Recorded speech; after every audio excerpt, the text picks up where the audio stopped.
What is going on, Internet, my peoples, our peoples, who are with us from auburnsports.com and other areas throughout the internet? Welcome to our show. My name is Jay Tate. I am published auburnsports.com, as you can see somewhere there. Yeah, got the little logo there. You can probably read. I wouldn't be surprised at all to learn that. A word. It's a beautiful Saturday night here in Low, Alabama, in Montgomery, Alabama, which is where we broadcast for our headquarters. We are going to be in for some gnarly weather tomorrow again, another Sunday of gnarly weather. That's kind of how we do things down here in the South. It is that time of year. We've all got things hopping in the chat. AU Storm, MD Harold, two of my favorites. I have a lot of favorites, but you guys are awesome. Jumped in very, very early before we even had the steam up. Word to both guys. MD Harold, you know we're all pulling for you, other.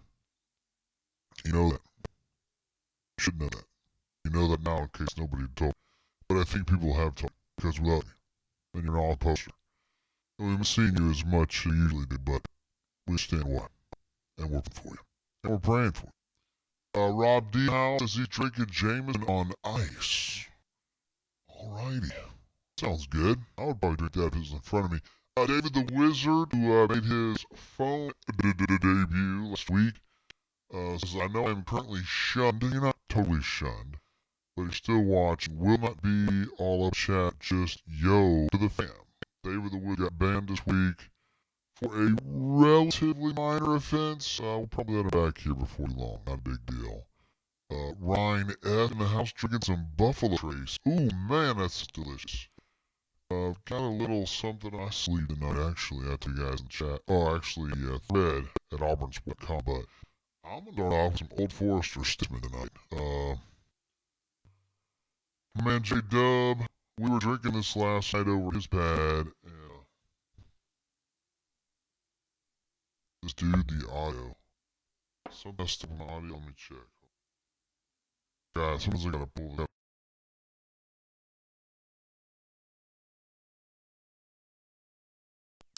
Sound better now? Probably does.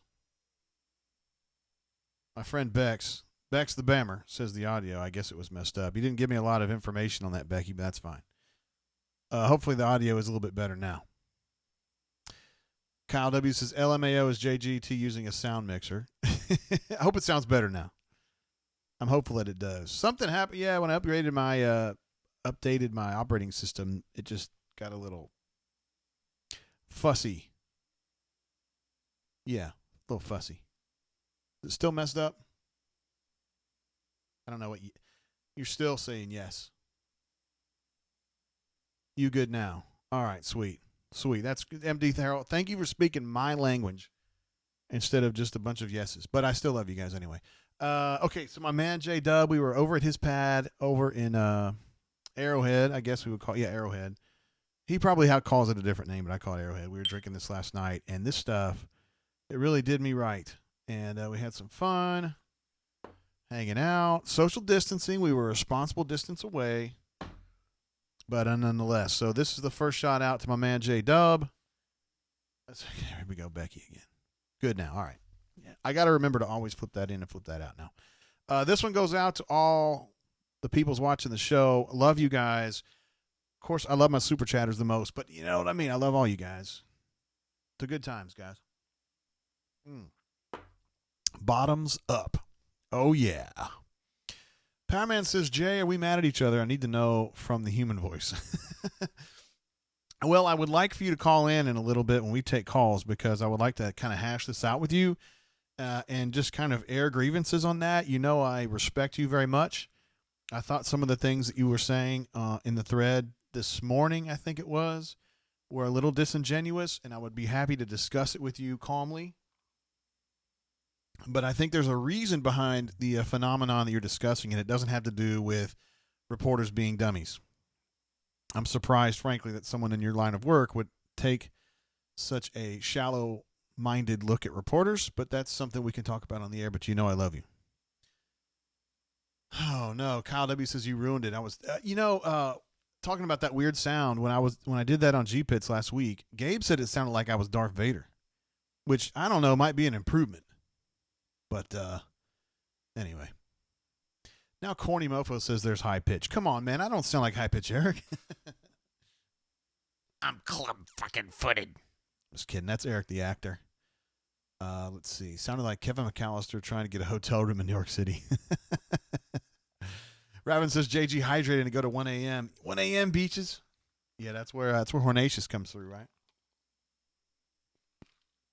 All right. So the week in Auburn started off with JT Thor, the power forward, committing to Auburn on Sunday, which I thought was big.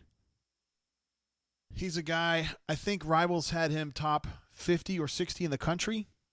6'10", thin. To me, looking at his tape and hearing kind of the projections for him, looks like the exact kind of guy that BP uses in his systems for a big. He's thin, he's fast, he's bouncy, he can get out in transition. So that's a good thing. There's no doubt about that. And then you got the Jalen Green.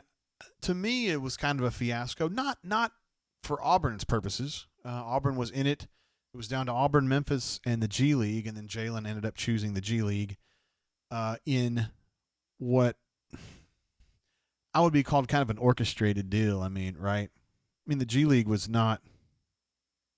Amanda says, drinking from a soccer cup. Indeed, I am. Atlanta United is good stuff. Yeah, so Jalen, the G League thing came up about a week ago. I'm sure it came up for him a long time ago, but we started hearing about it a week ago. And essentially he got a deal there one way or another for about $500,000. So he'll go 1 year in the G League unattached. He won't be with the team. He won't be drafted. And then in the next draft, he would be eligible, and we'll see how he kind of pops up. This is a new way to do it. I think it's going to be a new team in Southern California, and it's also got another guy named Isaiah Todd who was looking at Duke and North Carolina, et cetera, et cetera. He also went to the G League. So I think this is kind of a new paradigm in a way, and Jalen just happened to be the first kid to commit to it. So Auburn lost out there. You know, if you had told me that was going to go down 3 weeks ago, I would have been surprised. If you told me that 3 or 4 days ago, I wouldn't have been, because we heard that this is what was going to happen. And I think, Jay Lee was trying to tell you guys what was up on that. Some folks are disappointed by that, Auburn folks in particular, and I guess Memphis folks as well. And I understand it. I just think this is kind of, it's a new era, I think. I think we're seeing a new era start here. And Auburn just happened to be right there when it went down. BMAC 34420. Thank you, sir, for the first super chat of the day. You've been there for us, and yeah, very, very appreciative of that. Thank you, sir. AU Storm says nobody can compete with it. You're right. The G League thing it has the potential to change college basketball, at least to some degree, where some of the very, very best, I'm talking about the very best recruits, end up considering that route. But there's going to be kids that are willing to do that, and there's going to be kids who aren't willing to do that. And we'll just have to see how it plays out. Jalen, obviously, I mean, if he's going to get $500,000 guaranteed to basically have a development year with people like Rod Strickland and other NBA veterans, to me that makes sense. I don't think those avenues are going to be available to a lot of players, but for the elite, it will be, and it's something that I would consider if I were in that situation. Rob D asks, and that's where I was going next, what about Greg Brown? Auburn's got a chance over Texas or the G League. To me, I don't think so. It's technically down to Auburn, Texas, Memphis, and the G League. Jeffrey Lee's the guy that keeps his finger on the pulse of this one, and he feels like it's down to Auburn and Texas. I think if he had to pick, if he went to college, it would be Auburn, but I still think he's going to go the G League route, is my gut feeling right now. So you're going to think to yourself, missed out on a few. We'll see what happens on that. We'll see what happens on that. Forrest B says Jonathan Kuminga, who is the number one player for the 2021 class, who is rumored to be reclassifying to the 2020 class.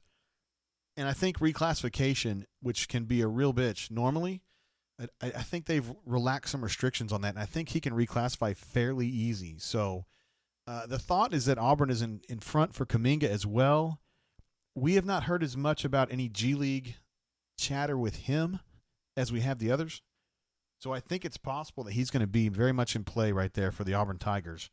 We'll just have to see what's going on. We believe that Auburn's got 2 spots left, and they have been talking to a whole slew of kids. The high school kids, it's a pretty small group, but they've also been talking to a lot of transfers, grad transfers. Basically, anybody good that has said that they're going to be transferring out as seniors, Auburn has at least communicated with. Some, they're after more than others, but they at least put their iron in the fire on a lot of those kids, and so they'd like to get 2 more. We'll just kind of have to see how that works out. They would love to have Jonathan Kuminga, but we're just going to have to see how that goes down. We'll have Jeffrey Lee on the show a little bit later tonight, and we'll get a little bit more depth on that. But you're still looking at a very good class. JT Thor involved. The kid out of LaGrange, Georgia, the shooter who had such a great EYBL performance, Powell.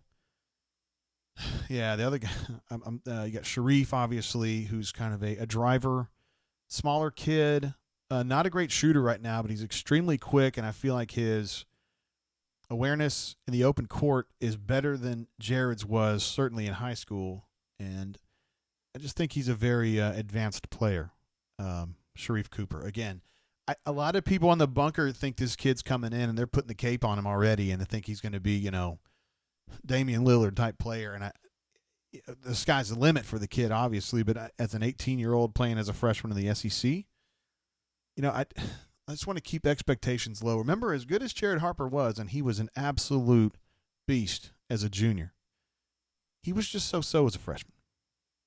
Nothing more. And I think those are the expectations that we should have on Sharif, my opinion. And I think he's good. He is a more coveted high school player than Jared was by a long shot, but I still think we need to give him. Let's not put the Superman cape on him just yet. Any meaningful buzz on? I'm sorry, David the Wizard. Dave, what up, bro? Any meaningful buzz on football season happening or starting on time this year? Yeah, well, I hear all kinds of stuff, man, because there's not an answer. There's not a right answer at this point. John Clay, my friend who writes for the Lexington Herald Leader in Lexington, Kentucky, did a informal survey of several reporters all across the Southeast. Hell, it might have been national. And I answered him, and I said that I thought it would be a truncated season that begins on close to October 1 is what I think. So I'm thinking like maybe just conference games beginning October 1, something like that. I don't know how they're going to handle the crowds. I still think there's a long way to go here, but my opinion is that we will play this fall in some format, somehow. My friend Neil McCready loves talking about how you can't do it without fans because these schools rely on fans so much to pay the bills. And for a school like Auburn, I don't think that's the case. Auburn and the other SEC schools get so much money from the television contracts. Now, there would definitely be a shortfall if they didn't have the receipts from the home gate and all the concessions and everything that goes with that. But they could make ends meet with the TV money.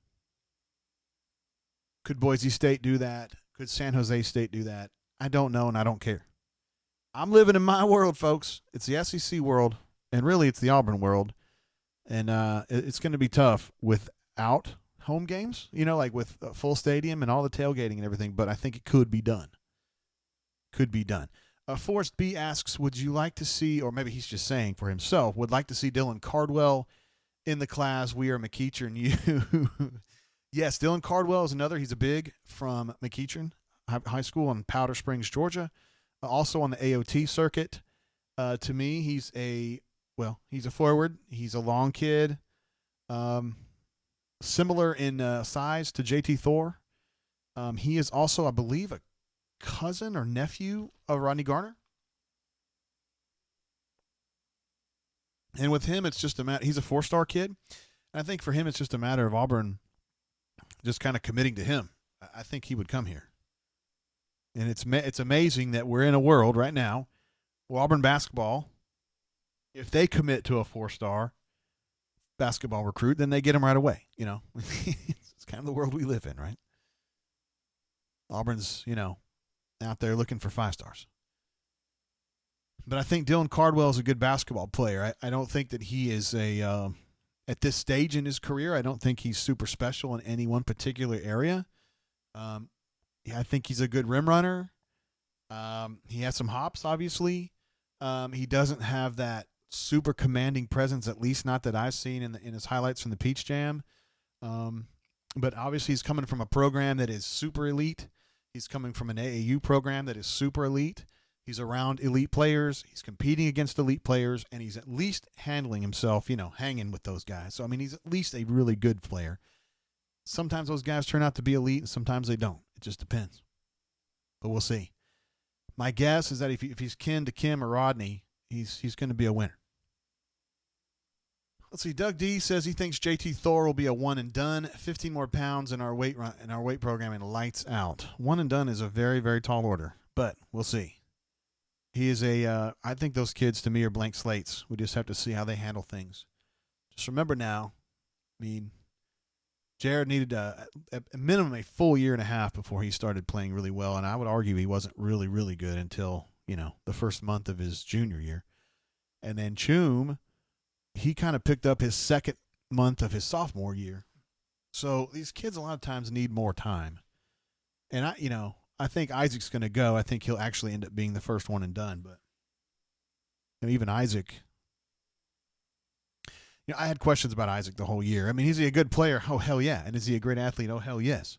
And does he handle himself like a pro? Absolutely. He's an absolute beast. But if you watched him every night, you guys know what I'm talking about. It wasn't like he took over games. And maybe you say, hey, Pearl's system isn't really made for people to take over games. Fair enough.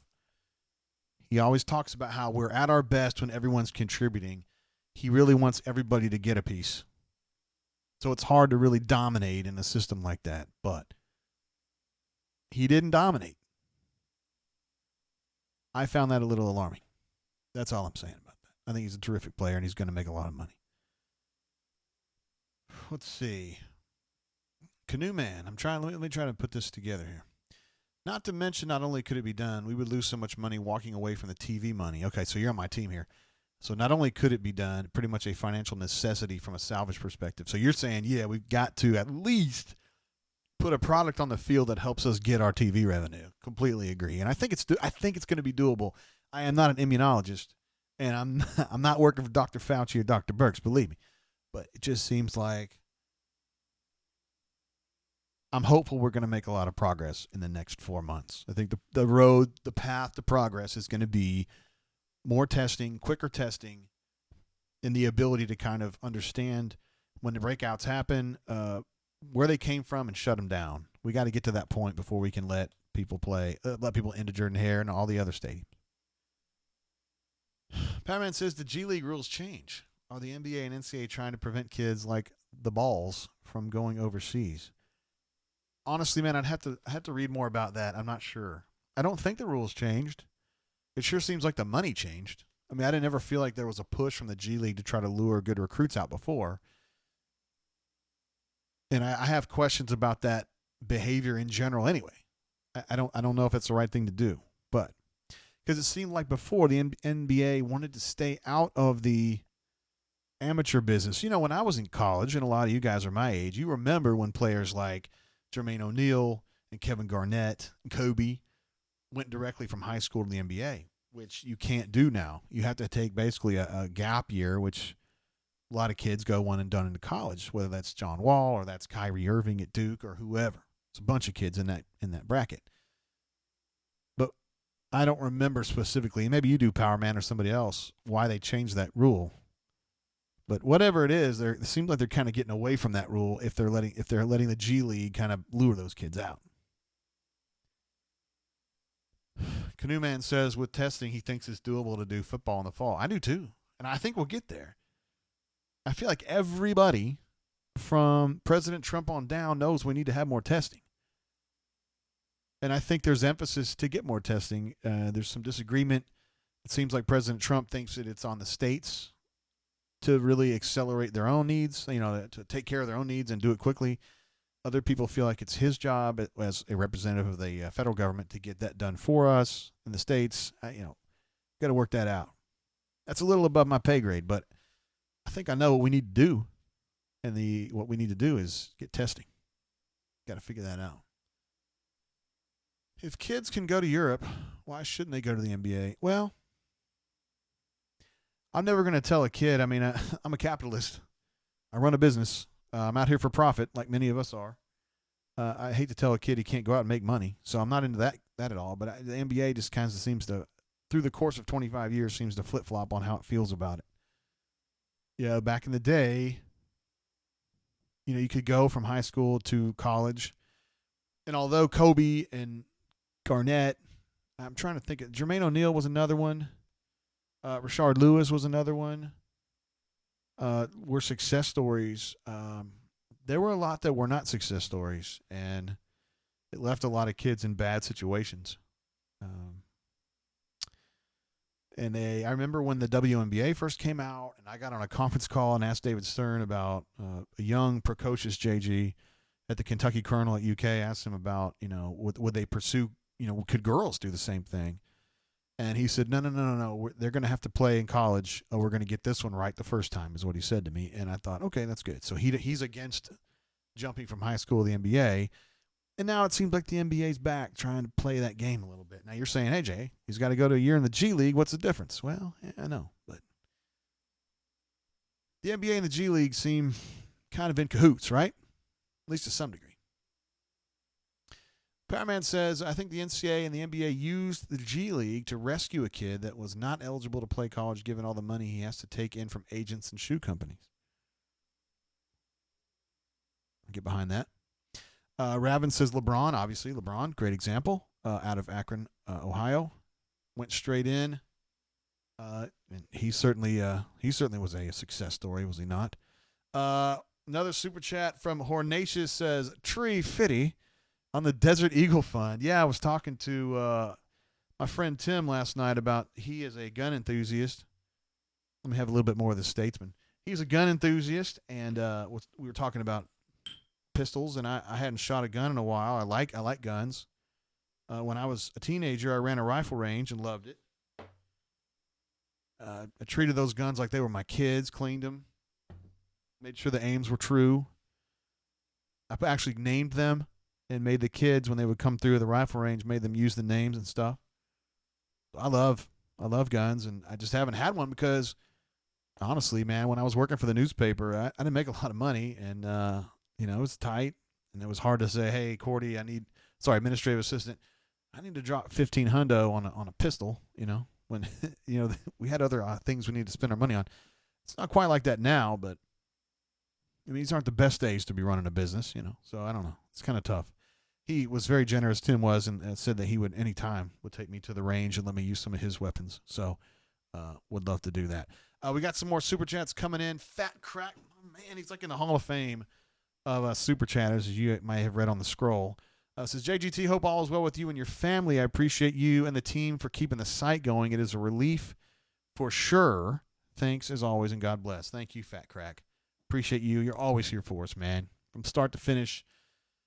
Football season, basketball season, Corona season, you've been here, and I appreciate you very much. Really 989, also here. Drive-by donation. Hope all of you are doing well. It sounds like Really may not be in the chat too much tonight, but yeah. Appreciate you, brother. You have been here for us, too, and you're always standing there with us, and it's very much appreciated, sir. Pocket Watch says, you ran a rifle range as a teen. Never would have guessed that. Why? I don't seem like the gun type. I enjoyed the heck out of that. And there's going to be a day when I have enough, when we get back and the site's churning like I like for it to be, and my wife's back to working, and I'll probably I'll put that on my list. What I really want, though, seriously, I want a Desert Eagle, preferably a 50 cal, but I'd also take a 44, and I'd like to have that nickel plated, and let's just go out and ball around with that a little bit. I didn't play around a lot with pistols back in the day. I was shooting rifles, but pistols make more sense for me now. The ammo for a 44 or a 50 cal, or particularly a 50 cal, is going to be bad. I looked those up. I think it's about $1.50 to $1.75 a round. So, yeah. Powerman says, get a 44 Magnum or a 357 for a fraction of the price and all of the stopping power. I do like stopping power. I don't know, man. Desert Eagles, it just looks like a gun that I would enjoy to have. I mean, it's heavy, and it's a powerful weapon. and it's a very alpha weapon. It's what an alpha would walk around with. Not to say a 44 or 357 is not. I just think a Desert Eagle, particularly a chrome or nickel plated, would be, for me, super, super awesome. Amanda M says going to shoot is one of the best stress relievers. You know, I haven't done it in a while, but I think it would be, and I certainly would like to have another stress reliever instead of drinking bourbon. Also, thank you again to my man J Dub for the Old Forester Statesman. Right there, you can see it's almost gone because we drank the hell out of that last night. 95 proof. You can find this pretty much anywhere. I think this is at the ABC store was where he snagged this. Delicious. I don't think this is considered one of their doggone it, I forget what they call that. The Old Forester has done a great job with marketing, and they make like the red top and the blue top and the green top. It's like the old fine whiskey in the Prohibition style. They have a name for those. It's like Whiskey Row. I don't think this is one of the Whiskey Row ones, but it is muy delicioso. Yeah. Word. It's delicious. Tastes great. Let's see. Canoe Man says, now that you say it and think about it, Joe Exotic is a gun guy, so I can see it. Well, hey now, man. Look, dude, I don't have any tigers, although I do have something in common with Joe Exotic. I tend to think Carol Baskin's done something bad in her life. That's just my opinion. All right, Denton, I don't need to hear this from you. My friend Denton says, if you have to go around parading that you're an alpha, you're not actually an alpha. Okay. Thank you for that. Tell that to my Desert Eagle, okay? Anyway. Thank you for jumping in there, Denton. You know, I've always had your back, brother. I don't know why you're selling me out now. You Taxman says Statesman is good, but not Whiskey Rose series. I don't know. It's delicious. My friend Justin up at the tipping point, I stopped by to pick up some to-go food. Of course, I'm supporting my local bar. And he let me have a little sip of the Stag Junior, which is 100, I think he said 134 proof. Whoa, man. I mean, he told me it was a high proof, and so I was ready for it, but I still wasn't ready for it. You know what I mean? Man, that was good. So good. I need to get my hands on some of that Stag Junior. Let's see. AU Taxman says, you missing another Van Driesen concert tonight, Jay? I don't really know what that is, but I am missing it. Yes, obviously, to hang out with you guys, which is what I would love to do.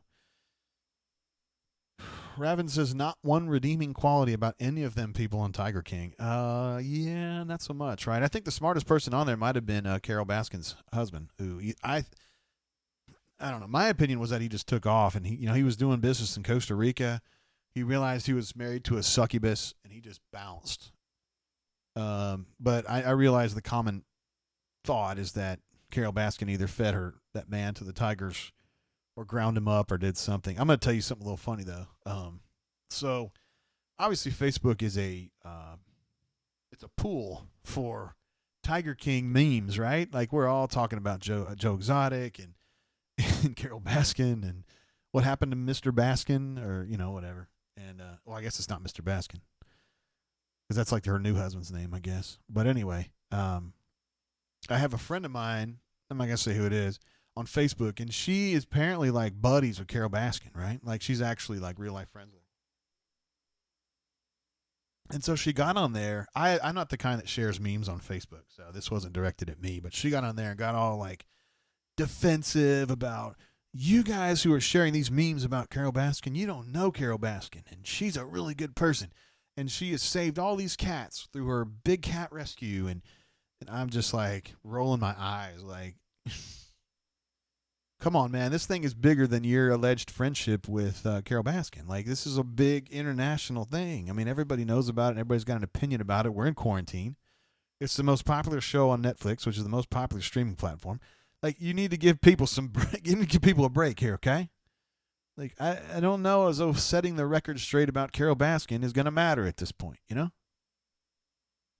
I really like the girl who did this, but at the same time, I just kind of rolled my eyes because, come on, man.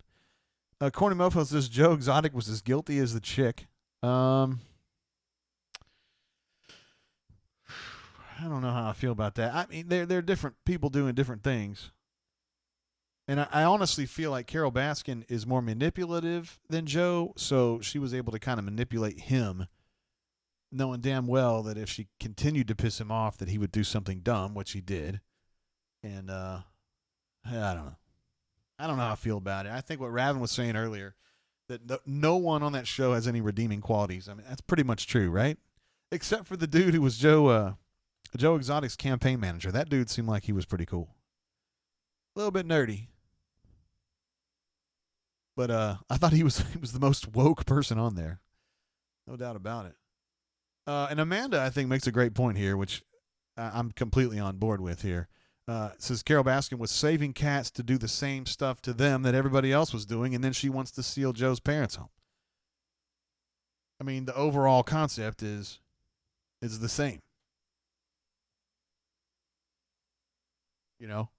How dare you exploit these cats?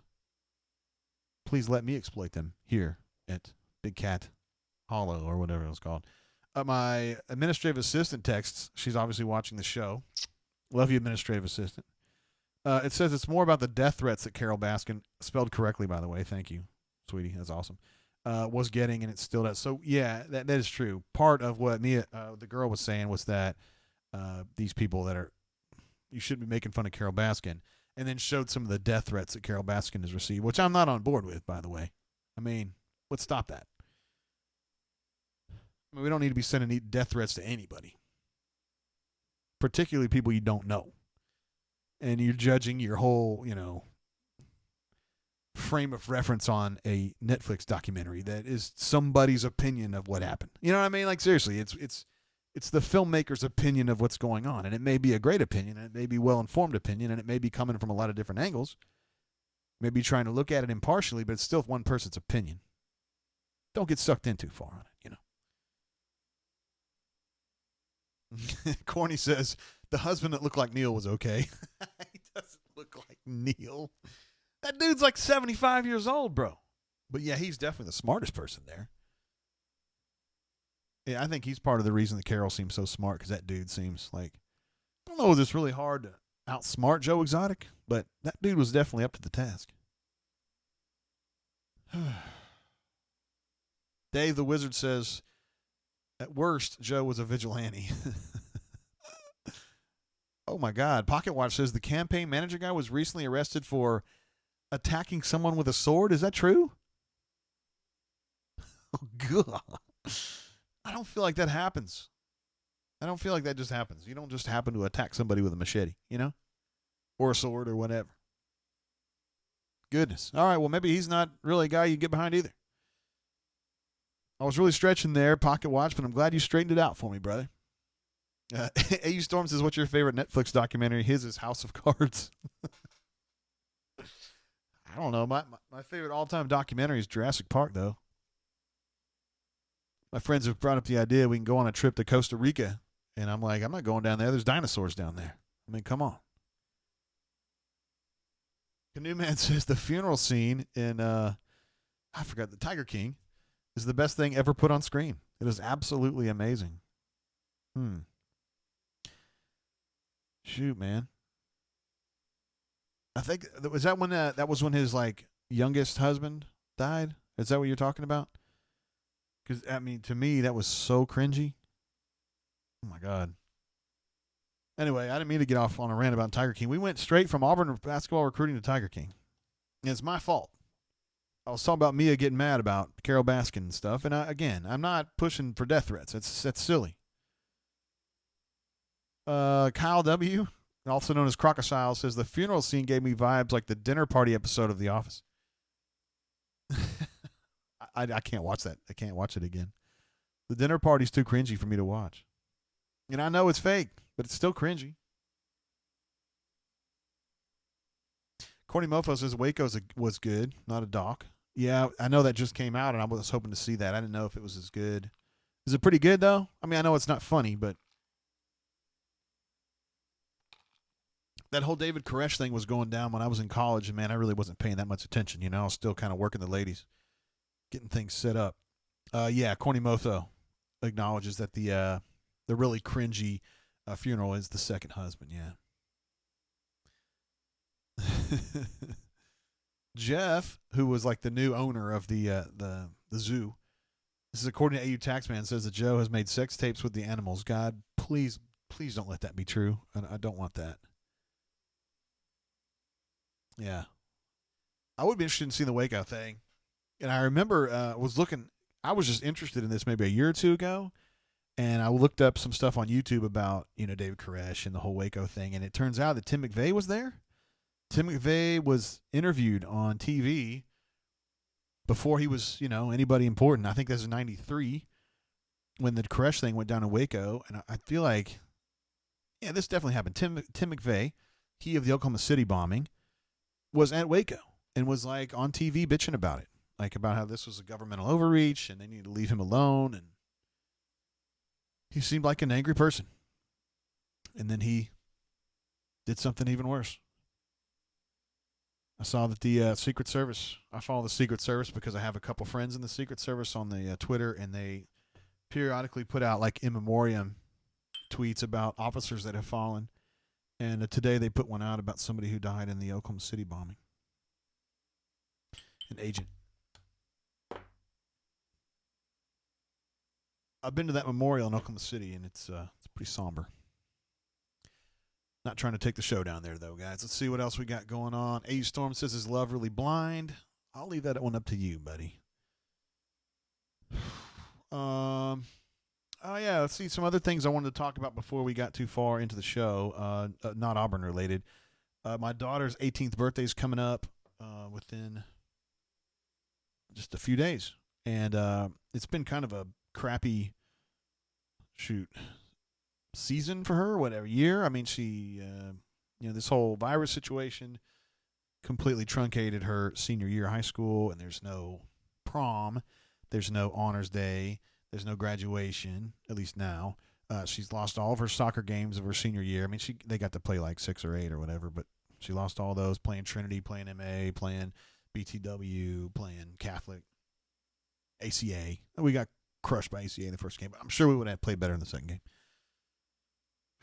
And so anyway, we were going to go out. We were going to try to get her a car. We've been saving up a little bit to get her a nice car to kind of send her off to college. And I felt like it was even more prescient now that she's had such a crappy end to her senior year. And, man, I haven't really gone out and looked for a car in a while. It's kind of a weird time to do it, because you can't really get up with them the way that you normally would. And I find now that I'm approaching 50 years old that I just don't have time for BS, man. I just like telling I'm paying in cash, and it's like, well, why don't you just tell me what the price is, and we can either go or we can either boogie or not. Like, do we have to go through this whole? I'm gonna go talk to the manager, and I'm gonna come back. And it's like we were there today for probably an hour and a half. We did about 5 minutes worth of business.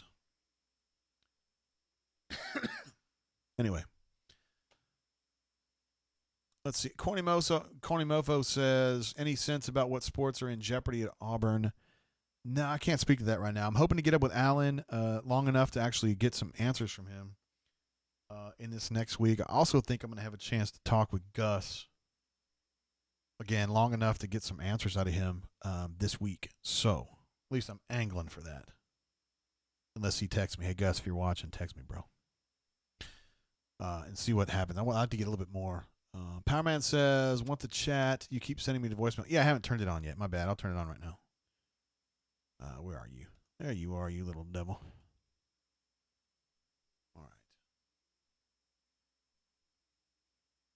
All right, I've got it open now, Powerman, if you'd like to call in. Anybody else would like to call in, you're certainly welcome. Although I would like to talk to Powerman. Dave, if you're still out here, David the Wizard was on last week and laid out his reasons for why he thinks Wireless Damn Engineer is a turd. And whether you agree or you don't agree with David, that's fine. It's not really, I just present it to you and you guys make your own decisions about what's up. But I gave Wireless Damn Engineer an opportunity to call into the show this week, and he declined. So just want to let you know that. What's going on? How you doing? And welcome to the show. What you doing, Jay? Word. What's up? I was just making sure we're not mad at each other. Hey, let me ask just to start with, is this Fig Jam? This Power Man. I know, I was just yeah, teasing, it's man. Sam. It's Big Sam. So we were kind of going at it this morning a little bit, right? Yeah, but I don't not serious, not serious. But yeah, you told me that I would come back at you in bad faith. I and did. didn't I like did. that. I thought you were going to come back at me in bad faith on that particular conversation. Yeah. So as I recall, I don't want to misinterpret where you were coming from. You were trying to say that you thought the media, although not evil, because I think it was Mr. McGillicuddy that was saying media is evil and all that kind of crap, and you were like, I wouldn't go that far. Yeah. But you think that media gets maybe willingly gets misled? Is that kind of where you were going with that? I was saying certain people are willingly, that certain people can be corrupted in any profession, and to include the media, such that they can harm other people. That's it. Like when you get manipulated, then you're then saying things or espousing ideas that are harmful. Yes. Right. And if you're manipulated and you don't know it, that's one thing. If you're willingly doing it, that's the evil part of it. And so you think that some of these folks are spreading some of the hype, I guess? Some of the No. I kind of separated from the COVID stuff.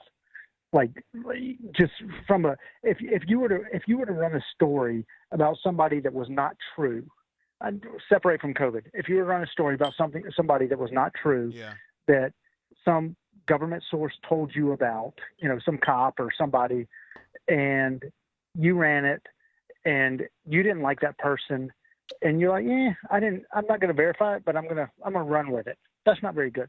That's my point. No, that would be weak. That would be weak. But I felt like what you were saying was in the context of a COVID argument. But I could be wrong. Yeah. When you and I were talking was outside the COVID argument. Okay, word. Was outside the COVID stuff. I was going to say, and what I was going to argue with you, first of all, I think you do have a point that sometimes reporters do get manipulated. Fair enough. I feel like I've been manipulated myself a few times, specifically by Clint Myers, but other times in my career. And I'm just being real about it. And but I think that can happen without. I was not a willing participant in the Clint Myers situation. No. He lied to my face. So you're right. So that is, you and I we're agreeing with each other. If you're not a willing participant, the other person's the evil person, not the reporter, not the media member. It's when somebody is complicit in it. And if you're lied to by a source, you're not complicit. Word. So anyway, hey, do you think that the G League thing? I sent a post into the YouTube thing. I don't know the rules. Yeah. I've never seen this before. I think that they changed something to protect the kids that have taken so much money from agents or shoe companies that are trying to prevent them from going overseas. And you think that's where this is coming from? Yeah, I think that they don't want to create the Alonzo Ball kids who are all going to Lithuania or Australia or wherever they're going. Yeah. To prevent that, to do that 1 year thing. So we've got to have a different alternative in order to prevent the ineligibility from the NCAA. Well, why would they care though? Why would they care if LaMelo Ball goes to Lithuania versus the Maine Red Ants? I think the NBA cares. Well, but why would they? Because the kids are better developed if they under the guys of the G League. Probably. Okay. Yeah, that's probably true. They probably get better instruction. Or maybe the NBA doesn't care. Maybe the shoe companies care. Maybe the shoe companies can get more money if they're in the States. It's an interesting point. I just hadn't really gone too far down that wormhole yet. I probably should. That's a good question. Yeah, to I don't ask, know. Power Man. I just think that this is a weird one. It's really, really weird that Jalen would select. I've just never seen it. I don't know, and I don't follow football recruiting, basketball, certainly not basketball recruiting. I don't follow it that closely, but if it just feels weird, and I've never seen this type of scenario, so it makes me think that the last kids to do this they went overseas, so they're trying to prevent somebody like him from going overseas. Yeah. I mean, yeah, you've never had Auburn lose out to a kid because of money, right? I mean, it's like, hey, man, they gave me $500,000 to go play. I mean, that's never happened. Right. Right. And you hope you don't have to do that over and over again. I think some people got carried away with it, Power Man, not in the bunker, but in the national media where it's like, this will change college basketball forever. And it's like, there's not going to be room for a whole bunch of kids to do this every year. I'm not going to throw $500,000 at a 4-star kid, you know? No, and that's what makes me think that Jalen is that person who they didn't want to embarrass by, the NCAA is like, we can't take him. The NBA is like, well, he's not old enough. So let's figure out a solution to put him in a spot. I'll tell you what. He doesn't have to go to Lithuania. In the chat here, J-Head said he would love to opine here, and I think he's got a theory on what's going on there. Well, so when we're done with your call, we'll have J-Head call in, and we'll see what he thinks about that. All right, buddy. Well, hey, he knows a lot. You know? All right, man. Well, I enjoy your place, and very much appreciate the community you create. You do a hell of a job, Power Man. Appreciate you being around, bro. All right, buddy. Talk See you, man. later. Bye-bye. All right, Power Man, one of the all-time greats. Again, not always he's definitely not a JG Stooley, that's for sure, but I think he's fair. Same thing with Big Blue. Again, not a necessarily big JG fan, but I think he's fair. That's all I ask. Just be fair. I would love it if, J-Head, if you want to holler up at me right now on the hotline, I would love to talk with you. I think I might have your number, though. Let's see if I got it on here.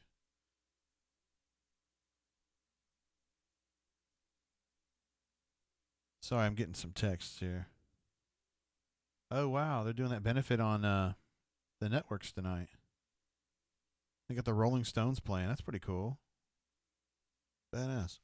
I like the Rolling Stones, by the way. Big fan. Love Tumbling Dice, though. A lot of people don't even know that song. All right, J-Head. I think I have you in here, J-Head. No, I don't. I know I've texted with you, though, dude. I'm sorry. I don't have your number right up. You're going to have to call me. All right, he says he's calling now. Very sweet. Kyle W. says, could you ask J-Head if his real name is Ramon? It's Joey Ramon's brother. He lives in Mobile. Yeah, no doubt about it.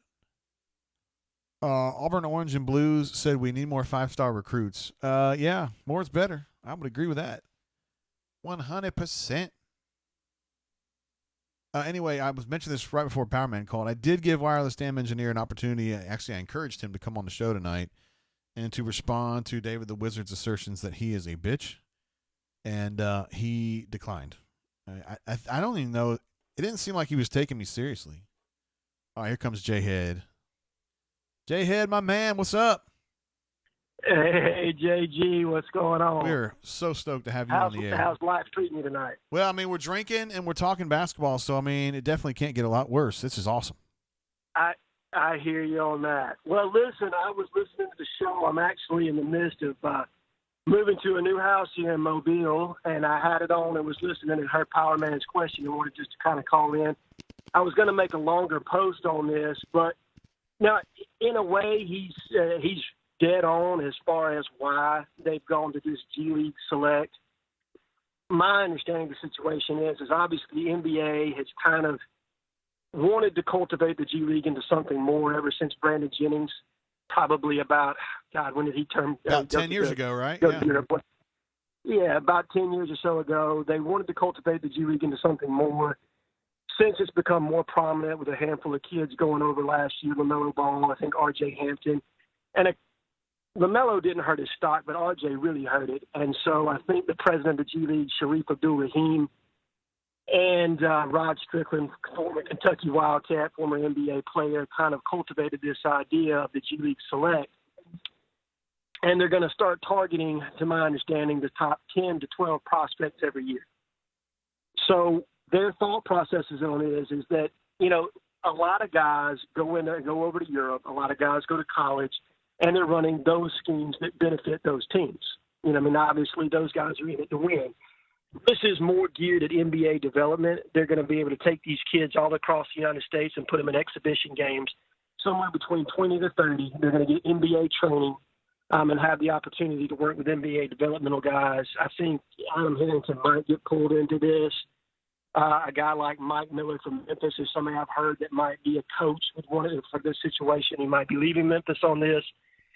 So I guess it's a compromise of the NBA where they don't necessarily, where they can't change their CBA just yet.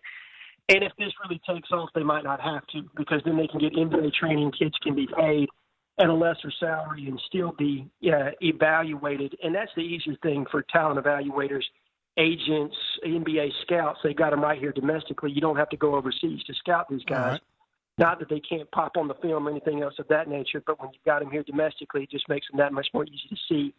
And then for the shoe company aspect of it, it does allow them to market them a little bit easier with a different campaign, be it through YouTube or however they want, TikTok, whatever they want to put it on, to highlight these guys and make sure that people are kind of seeing that they're still in the light.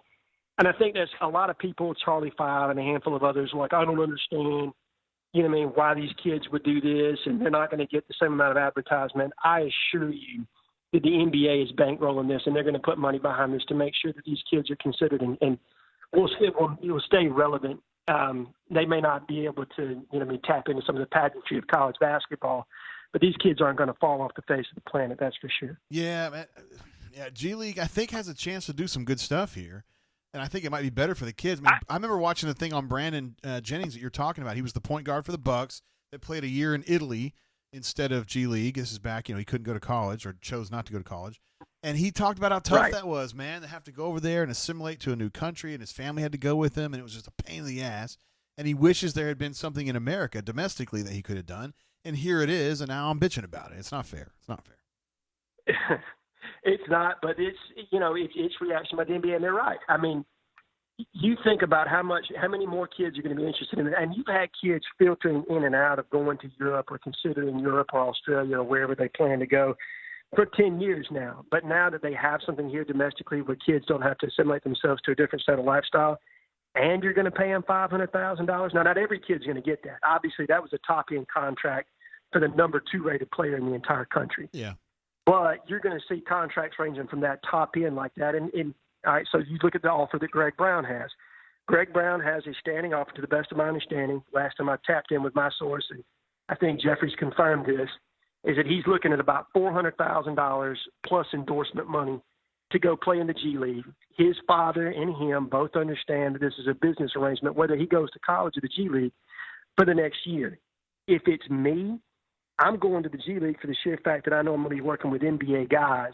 I know it's going to be 8 months in anyway, and how good is Texas going to be next year? I think they've got a lot of talent coming back, but with Shaka Smart's situation, it's a little bit rocky there. Sure it is. And if it's sour at the very beginning of the year, does that turn the tables to people? Become a little bit unruly? Does he wish that he had done something different? So I think because of the instability, he's more than likely going to pick the G League, or at least that's the way I'm leaning. Nobody's told me that just yet. That's just the gut feeling I've got. But $400,000, that's not life-changing, but golly, at 18 years old, that's a great start, And you've got the endorsement money, like you mentioned. There's more money to be made for him. Absolutely. Jay, anybody that says that, people are not, it's not life-changing money. All right, if they're 18 years old and somebody's telling me I can make $400,000, they'll also pay for me to go back to school, and we're talking I'm going to get the best training. And it's not necessarily the best training. I think they're wonderful developmental guys. I think Bruce has done an excellent job at cultivating a basketball culture here, putting the right people in place. You've got people like Marquise now that are in player development. He's got a fleet full of people here that can really develop talent. But they're developing that talent into a pro scheme. So you're starting to use some isolation sets, more pick and roll stuff, things that aren't necessarily in Bruce's system. You're running pro stuff, and you're going to get it every day. And you're going to have the opportunity to train like a pro. Yeah. And that's the difference in the situation. How about, listen, at 18 years old, if I'm getting $500,000, get out of here, man. It's not even it's not even close. Now, that's big money to me, bro. And I'm going to do it. That's big money for me, J-Head. Hey, what do you think about Kuminga? Is he in the same boat? He's going to be the number 1 player, I think, in the 2021 class, has a chance to reassign to the 2020 class. What do you think is going to happen with him? So Kuminga's an interesting situation. I know that, we have some contacts with him. Ira has a ton of contacts in New Jersey where he plays, and we're definitely in touch with him. I don't know if G League Select is an option for him. And I can't remember the exact rules, but I think you've got to be 18 before the September of when the league would start. And I'm not exactly sure on his age. I think he is already 18. And my guess is that Rod Strickland and Sharif are going to target him. The question is, what does he think is more advantageous for him? Is he going to be, if you get Greg Brown, is there really a spot for me on this team for me to get the minutes that I need to get to develop into the player that I want to become? Yeah. So, at that point, it becomes about spots. So I'll be interested. And if he's going to go to college, Auburn's definitely in the mix. But is Bruce going to sit back and wait on him? You would think that he want to, but we really need to fill these next two slots to kind of understand what we're going to be working with. Yeah. And if we fill these next two slots, does anybody else kind of filter out? And my understanding is there may be some attrition, maybe not, because we've got some really great guys that are on the team right now that maybe they're going to be fine with their role. Maybe they're not going to be. I'm not exactly sure, but it'll really depend on who we get at that combo spot where we need somebody to be a tertiary ball handler, and then what we're going to do if we're going to finally make a move on the kid that I want us to make a move on, which is Dylan Cardwell, just because I think he's a great kid. I think he could be a benefit or a good player for us in a couple of years. He's not going to be ready right now. He didn't get to play his senior year in high school, so he's going to be a little bit out of it from that standpoint. It'll be a lot like Stretch was for us this year.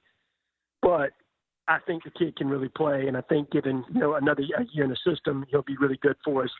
And if you think about it, even if we do miss on Kuminga, if we miss on Greg Brown, we've already missed on Jalen.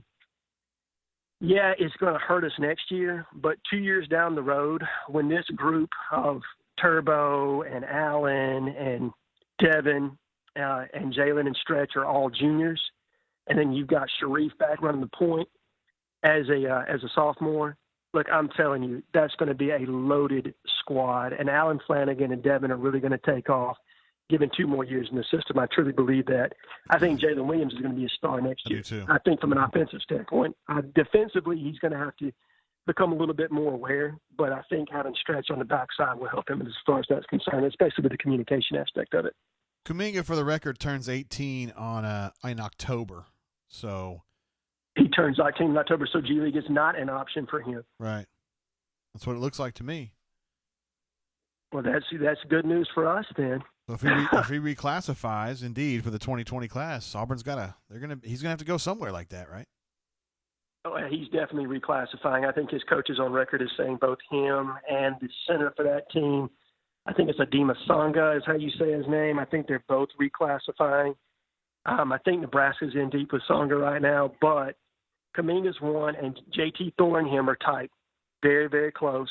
I'm not saying that that's going to sway it in our favor because we obviously know at the end of the day, players are going to do what's most advantageous for them. But I think it doesn't hurt us, that's for sure. And I think Ira's in deep there, so it'll be very interesting to see what they do, see what we do. Because listen, he's a primetime player, man. No doubt. I mean, there's not a more complete 3-man right now, and that's including Greg Brown, in my opinion.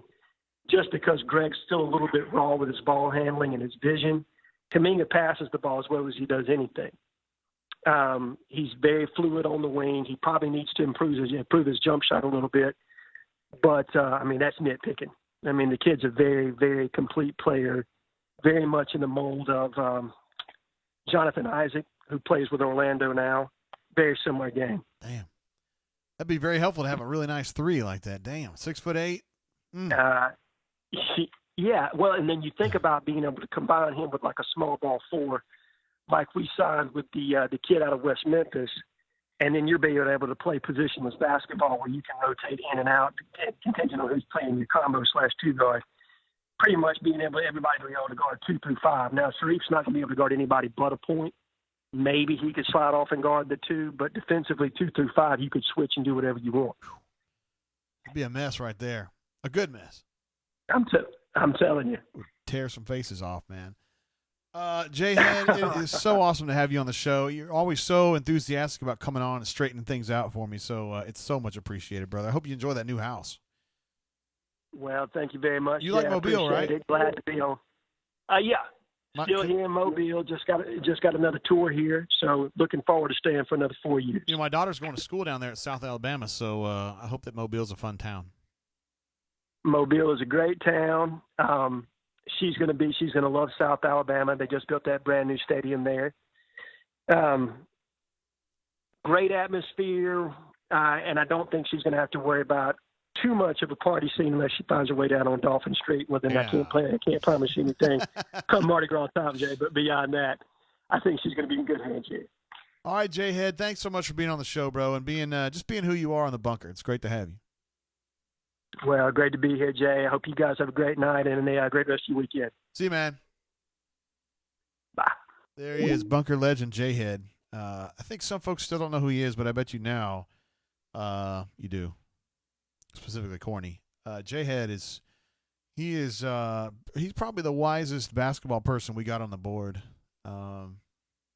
He knows about the current team. He knows about recruiting. He knows about basically everything to do with basketball. And he's good about football, too. I just think he's the best there ever was at basketball. So glad to have him on the show and kind of straighten out some of the questions that Powerman and I had about why the G League is suddenly such a specter, I guess, for the top caliber recruiting schools in college: Auburn, Duke, Kentucky, North Carolina, Kansas, et cetera, having trouble. Now I have to worry about the G League, and you can't compete with that. I mean, BP can't say, hey, we'll give you $400,000. That's a ton of money. I mean, goodness gracious. Well, we got Marquise here to help you. And the G League says, yeah, we got Sharif Abdul-Rahim and Rod Strickland and Jacques Vaughn. And it's like, oh, shoot, okay. And we'll give you $500,000. And we'll give you a guaranteed endorsement deal with Adidas or Nike or whoever, Under Armour. And, yeah. I mean, you can't compete with that. But it sounds like Kuminga might not be eligible for that because he's too young. He's supposed to be a junior right now. He's going to try to reclassify. So, Kuminga, by the way, is a 6'8" 3-man. And, he's a mess, man. He is as good as it gets. And you heard J-Head say that in his opinion, he's probably better than Greg Brown. So, be nice to get him. And that decision is going to come down here. The NCAA has eased restrictions on reclassifying, so it's going to be easier than it's ever been to reclassify right now. My guess is Kuminga gets it done. And it sounds like he's going to have to go to college. So there you go. Thank you once again to J-Head for calling in. And Powerman as well. I've mentioned this twice now, but I just didn't get to kind of flesh it out. I was hoping Wireless Dam Engineer 85 would come on the show tonight and respond to what David the Wizard said about him last week. There were some salvos fired. And, I just thought that he would hop on. But I don't think he wants to do that. It's very sad because, I just thought that I thought the Wireless Dam would be the guy to kind of come on there and defend his honor. I mean, really. If anything else. Let's see, I was going to check the bunker thread on this to see if we had some action there, and we do. Doc Dumpster says he's got a bone to pick with me about the secrecy of this show. I made a thread at 1 o'clock. I said 6 hours from now we'll be doing a brain drain. Glory Day says he'll be back for the 420 episode with special treats. Hey, now. I'm sure he just means, like candy or whatever. And then Ruxy Poo. I don't know. We haven't had Ruxy Poo on. Web W, thank you for the super chat, sir. No message provided, no message needed. We love Web W, who's been, we have mutual friends. And it's awesome to have you both here in the chat and on the website. So thank you, sir. David the Wizard says, yo, big man, can I call in a little? I'm trying to squash the beef with War Dam Engineer 85 and a few things fully understood. If not, though, big dog. Hell yeah. Listen, man, we air grievances here on the show, brother. Okay? I mean, we want you to call in, even though you got banned. You got banned for something that wasn't too bad. I don't remember exactly what it was. Canoe Man says, Doc makes a worthwhile point. Dude, I made a post. First of all, Canoe, I think you made a thread. Was it yesterday or the day before? Kind of trying to clarify about when it was going to be, and the thought was maybe we would do it Friday night. I couldn't do it Friday night, and then I said we'll do it Saturday night, and then I made a thread today saying we're going to do it tonight, and then everybody's like, JG, you took me by surprise on this one. I don't know what to tell you. I mean, I would not forsake you on the weekend, Canoe Man. You know that. I mean, you know that. Of course not. Love the cat. What do you think I am, Pinocchio, brother? And you're my puppeteer? You're Geppetto, Gepimpo? Love the cat says, spike your hair straight up and then do a shot.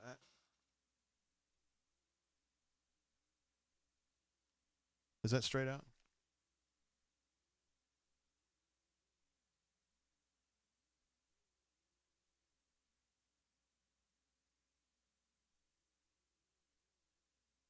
I think Greg Brown's going to the G League. So, and if you heard J-Head, you're like, yeah, he's going to the G League. This for you, Hornatius. Going to 1 o'clock, Beaches. Oh, that one hit me wrong. I'm drinking that Old Soul now. I cashed out the Statesman. That's just gone. Dad of 3 girls, who is a legend in his own right, because we love him. He's been around for a long, long time with me. Says there wasn't a YouTube notification for this one. That is true. And it's something we've been dealing with. For whatever reason, notifications don't go out when I start videos now. And I'm working on it. I've actually contacted YouTube and talked to a dude named Alex at YouTube, and he's trying to help me on that, but we're working through it. I don't think they have a good answer for it. Hey, caller, welcome to the show. How you doing? I'm doing pretty good. How you doing? Roxy Poo! What up, bro? How you been? I'm good, man. How you been? I know you said that you were going to be doing a little bit more drinking last night versus tonight, but I appreciate you calling in nonetheless. Yeah. Last night I was hanging out with some friends, celebrating my birthday. Yes, so I know it was a big day. I'm doing a little drinking tonight, though. So I thought I'd call in and see what my man's up to. You talking about Nate King? I don't know what he's up to, man. I'm talking about you, JG. I love you too. I appreciate you, brother. We're just doing our show, man. We talked to Power Man, talked to J-Head, and we also talked about Carol Baskin. Oh, that bitch down in Florida. Yeah, she killed her husband. Do you think so? Yeah, I mean, that was a whole sketchy situation, man. Yeah. You know, and by the way, that whole show was funny as hell to me, but then it was, like, really sad, too, that was those people's lives. I know. It is kind of sad in a way. I mean, Joe Exotic, seriously, all he had was that damn zoo, and now he's in jail. Yeah, I heard Trump might give him a pardon now. So I gotta hope so. We'll see what happens with that. But I wanted to pass a message along. So my man David the Wizard popped into my DMs this week. Did he really? What in the world? David, what's going on? What did he ask you to do? So he said he wanted to apologize about what he said about Wireless Dam Engineer 85 the other day. Why would he go to you for that? Said, I don't know. He said he wanted me to bring it up on the brain drain, so I'm bringing it up. Okay. And he said he wants to squash the beef, and that he feels bad that he was disrespectful and doesn't want to ruin. Sorry, I'm reading this. Doesn't want to ruin or break the rules and screw up the message board. So I don't know. I thought it felt pretty genuine. So why did he choose you to be his envoy? I don't understand. I mean, that's great, but why you? The dumbest guy in the bunker. I don't know. Maybe. No, hell no, you're not dumb. You just, I guess you're like social chair is kind of what you are, you know. I don't know, man. But I just wanted to pass that along because I told him I would, and I don't know. I think David the Wizard's a pretty funny poster, a cool guy. Sometimes he takes it over the line. He does. You know. He does. I feel like a lot of us do sometimes. So. Yeah, me included, dude, for sure. Hey, man, I want to tell you this, Rux, man. I do appreciate you kind of flowing in. You guys started going on the bunker, what, in the fall, maybe? Yeah, November, like mid-November. It sure was great to have you, popping up and just kind of doing what you're doing. You seem like a real positive cat, you just kind of help with the, Doc Dumpster loves to talk about how it's family, and I feel like you kind of promote that, you always kind of keep people united, you're a uniter. Yeah, I mean, I genuinely enjoy the bunker and the posters, and some people obviously pick on others and tick people off, but I think overall Doc has a pretty good grip on it. Like, we are a family. We're out here pulling for Auburn, and I just appreciate you guys having this board. I think during Corona, it's been one of the funner things going on in my life because not shit else is going on. Yeah, I know. It's been fun for the most part. Everybody's been cool.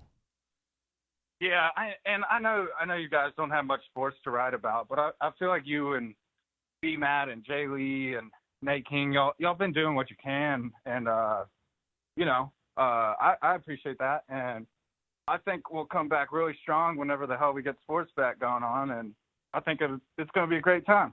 Yeah, I appreciate that, Rux. And it's going to be great because you're there, man. You help a lot. You're so enthusiastic, and it helps so much, man. Seriously, appreciate it. Yeah, I'm easily excitable.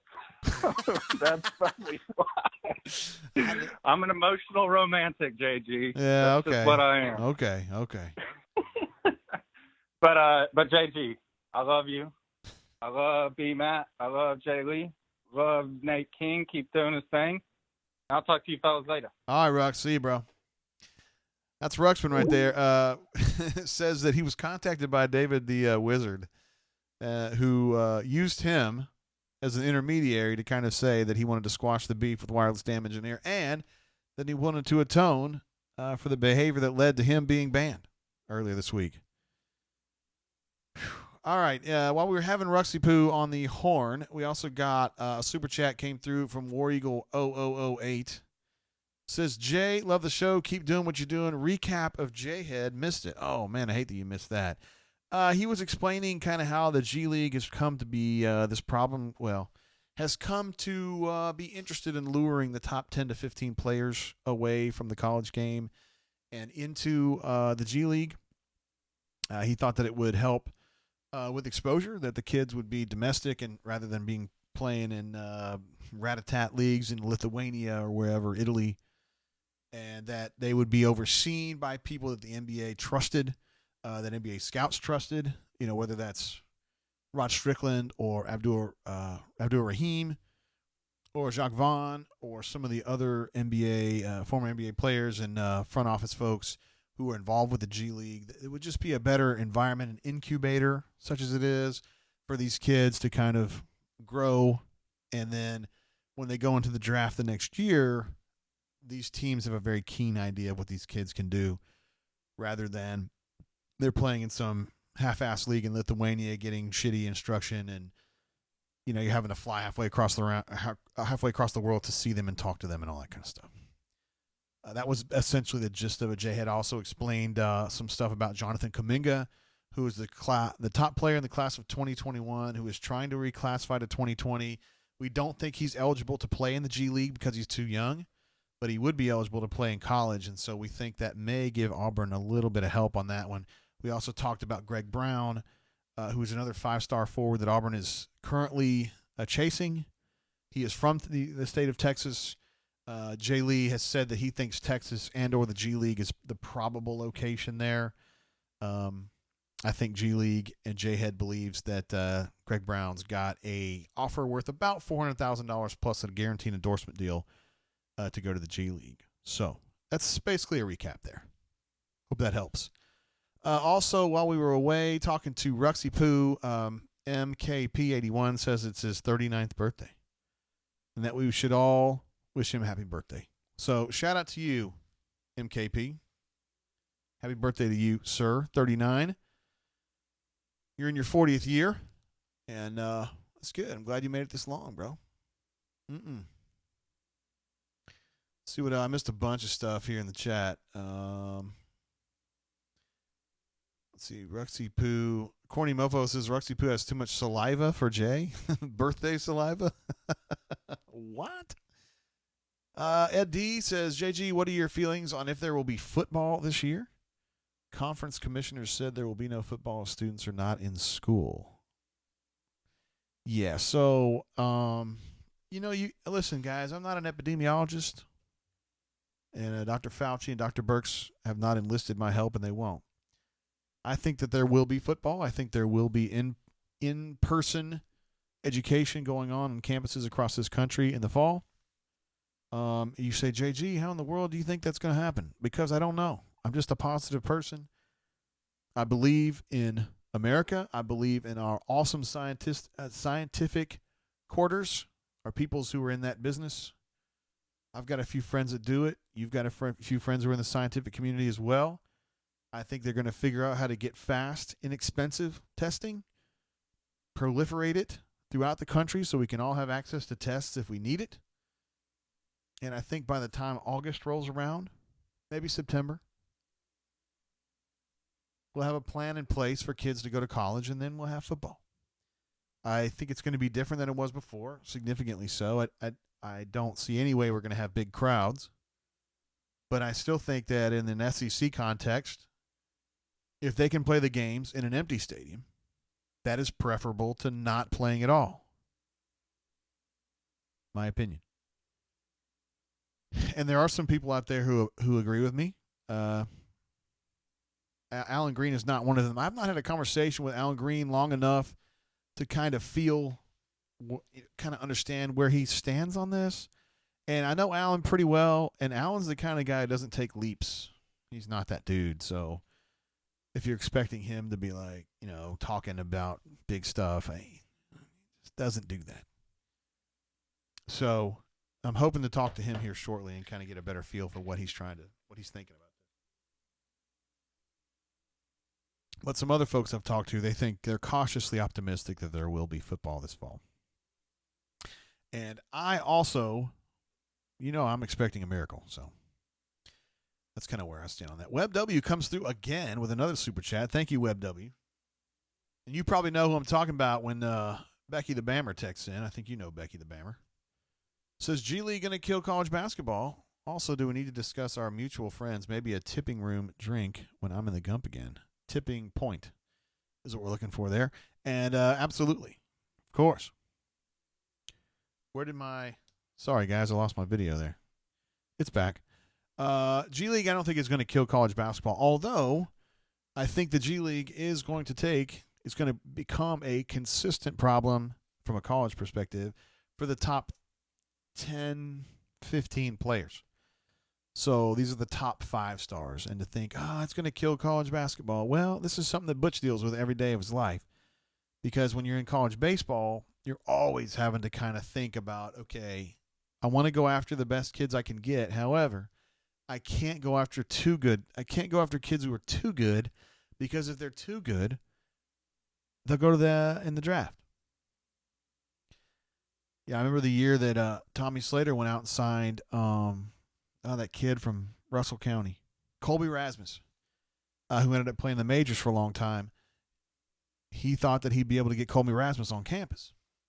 Colby Rasmus was a first-round draft pick. Now you're not going to get him. So you lost that spot. Jake Peavy from Semmes, Alabama. St. Paul's Episcopal, I believe. Loved Auburn. Signed with Auburn. Tommy thought he was going to get him here. Signed with the Padres for 14th round. He was in the 14th. He was picked in the 14th round. He got 5th round money and left. Spent his first season, I think, in Fort Wayne, Indiana. Got paid a bunch of money. You're always playing that game, And that's going to be a little bit about, BP's going to have to do some of that too.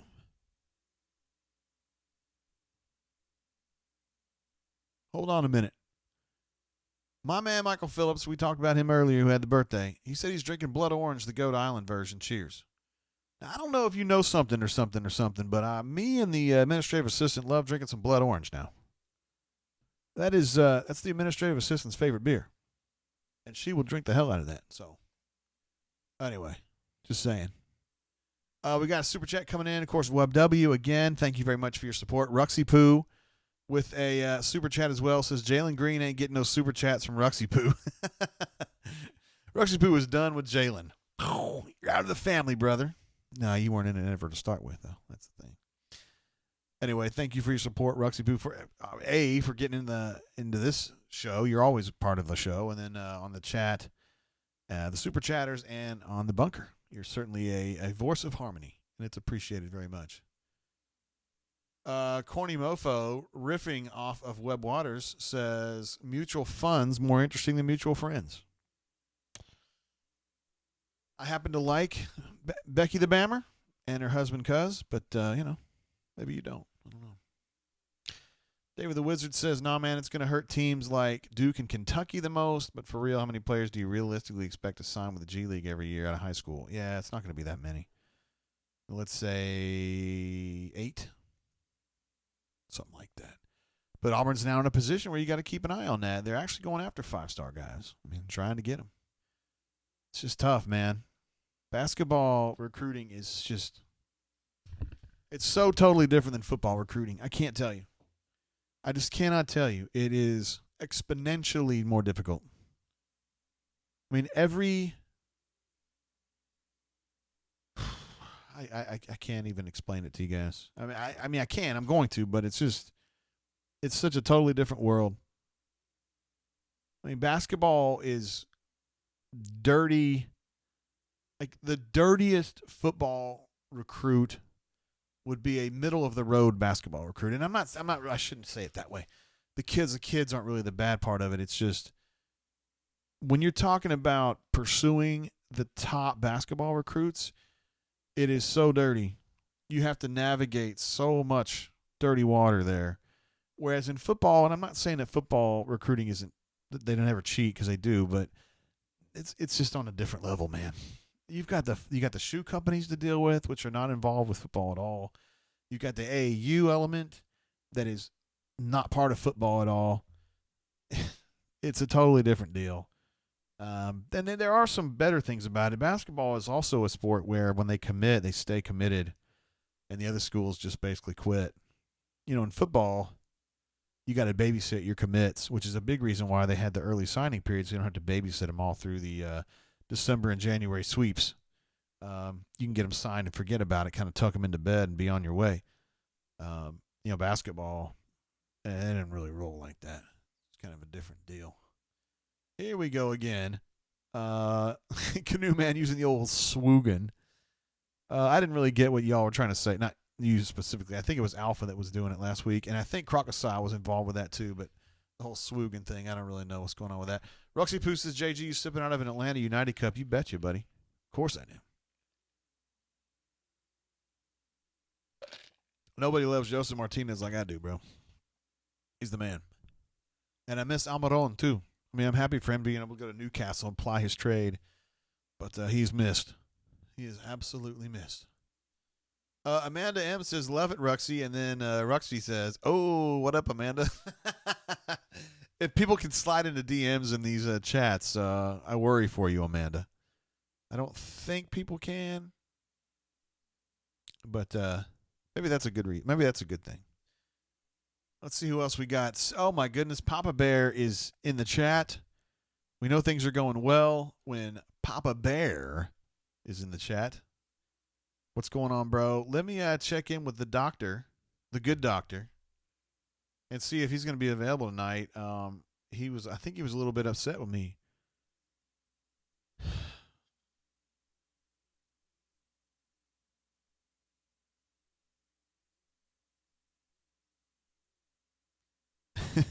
Texted Doc. We'll see if we can get him on the horn here before too long.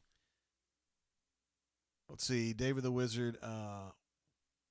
When is your band over, Dave? David the Wizard says, I don't know. I think it's a ton longer. I tell you what, right here live on the show, we're going to. Oh, my goodness. We got a super chat coming through.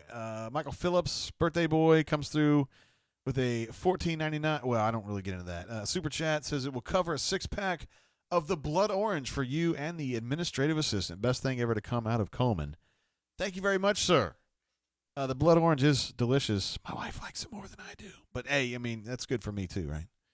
Thank you very much for your super chat, sir. It's appreciated very, very much. Web W says Joseph will be missed. Absolutely, man. Had an injury and out for the year.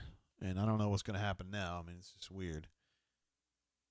Man, Hornatius, I'm not even going to justify that, brother. It's BS. Looks like Corny Mofo may be bouncing, dude. We're going to be missed, bro. Appreciate you being on with the chat with us tonight, sir. Papa Bear says, hello, Tater. Hello to you, sir. And Amanda M confirms people cannot send DMs. I think I may have just missed a call, and if I did, I'm sorry. Dadgummit. Yeah, I did. I just missed a call. So, my bad. It hides behind my my thing. I'll do my best to keep an eye on it here. Sorry about that. Whoever was calling. Let's see. Oh, yeah, Brad, my bad. I was going to unban Dave. I'll do it right now. I got to get in here. They've got this thing set up now where I have to do like a. Dang. That was a mess, yo. I don't know what happened there. That was crazy. Essentially, it went dead when I tried to unban Dave. My bad, y'all. Sorry about that. Yowzers. Oh, boy.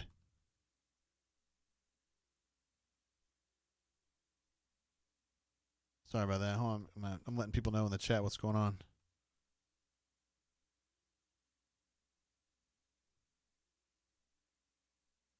All right. We're back going now. My bad, guys. Sorry about that. Dave, I'm going to have to wait until after the stream to let you out, brother. I told you guys last week. Fortunately, nothing happened last week, but when I upgraded the application that I use for the stream, which is called OBS, I had to because it was time. It'll quit on me now a little bit. So sometimes when I do more difficult tasks on my browser, it'll make my OBS quit. So I got to be careful with that, which means I cannot let Dave in.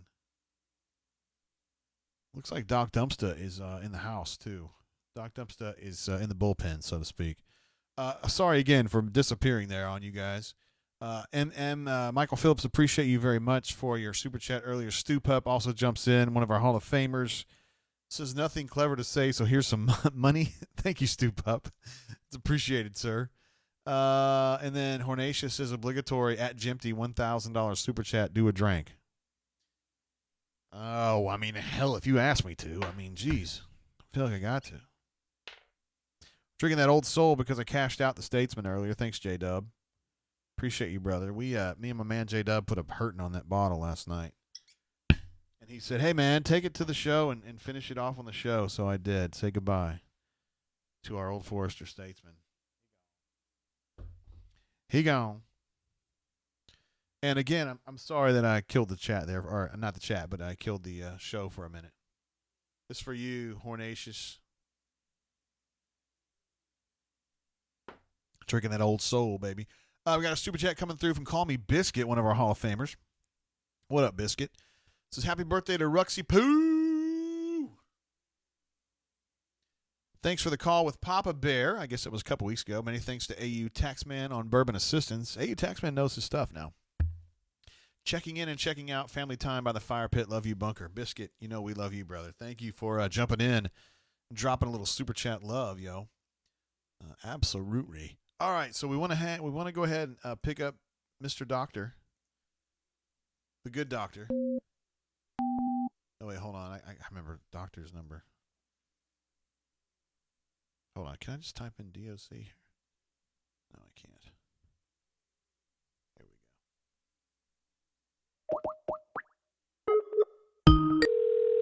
Let me get Doc on the horn here.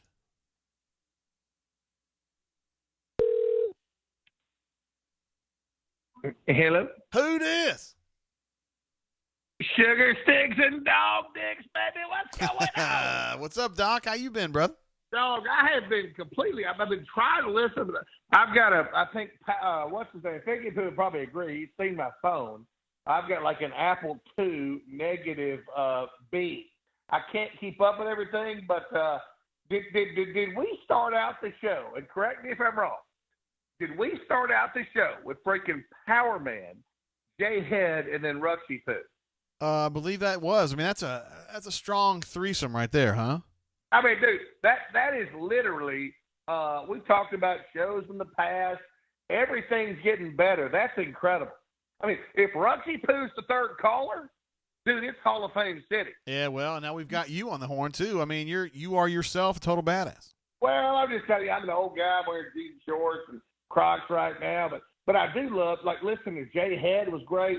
Power Man had a great point about the basketball thing. I think I thought from about a week ago, I wondered if the kid from California that went to J League I wondered if he made so much money that he couldn't go to college. I mean, you know what I'm saying? I mean, Yeah. so you know, who knows what happened? But that was a good point by Power Man, and I totally agree with that. That guy is making a ton of money, and he probably couldn't go to college. There's too much money on the for Greg Brown too. But I mean, $500,000, Doc. Hell, I'd be stoked to make $500,000. What about you? Let me tell you something, Coach Tate. $500,000. I'm 61 years old. I hadn't made $500,000 since 1961. Man. It just doesn't. But for him to make it is incredible. You drinking that Kentucky Gentleman tonight? I think you've got a half gallon of Kentucky Gentleman. Kentucky. I was worried about this call because I probably drank more than I need to. I went on a sobriety cycle from Monday through Thursday, and that usually doesn't work well for Friday. But Kentucky Gentleman, I've got I'm full on force, 100%. But keep going, brother. All right, sweet. I got to go down. Like I said last week, I got to go to the bottom of the shelf at the ABC store to get that Kentucky Gentleman. But it's still pretty damn good for $6. Oh my God! I think I paid $7.99 today, and this is Funnel City. I mean, there's a ton of bourbon for $7.99. It's you know, my father-in-law said, the age doesn't matter. It's just tasty, you know. Yeah, I mean, a lot of you guys like these pints of this very expensive bourbon, and that's fine. I have no problem with that. But I'm a volume guy. You know, give me freaking 200 gallons of Kentucky Gentleman.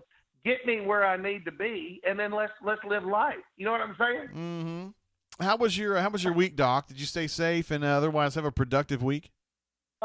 Week's okay. You know, obviously I'm broke as hell. I don't make any money. You know, like I told you, I think a week or two ago, I've been broke for 59 years.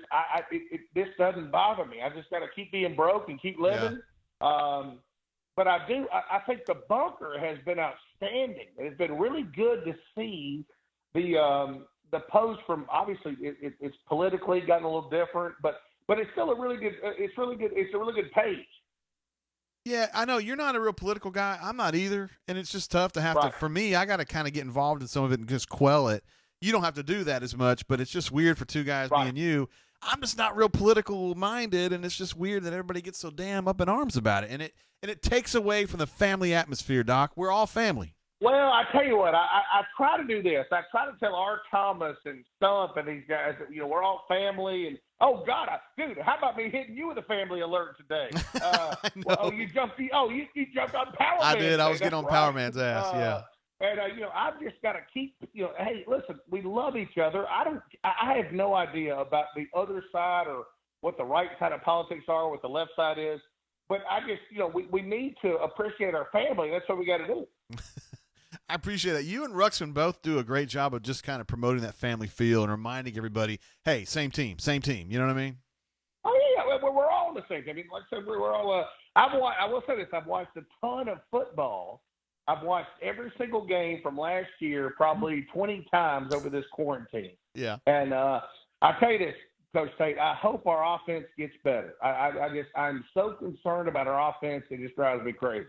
Well, I think Chad's going to get it done, my man. I think if there's one person on the planet that Gus would listen to, it's going to be Chad, and I think Chad's really good at it, but I could be wrong. I hope you're right. I'm not saying he's not. I'm just saying I watched the LSU game 3 times in a row. That's the game that we should have won.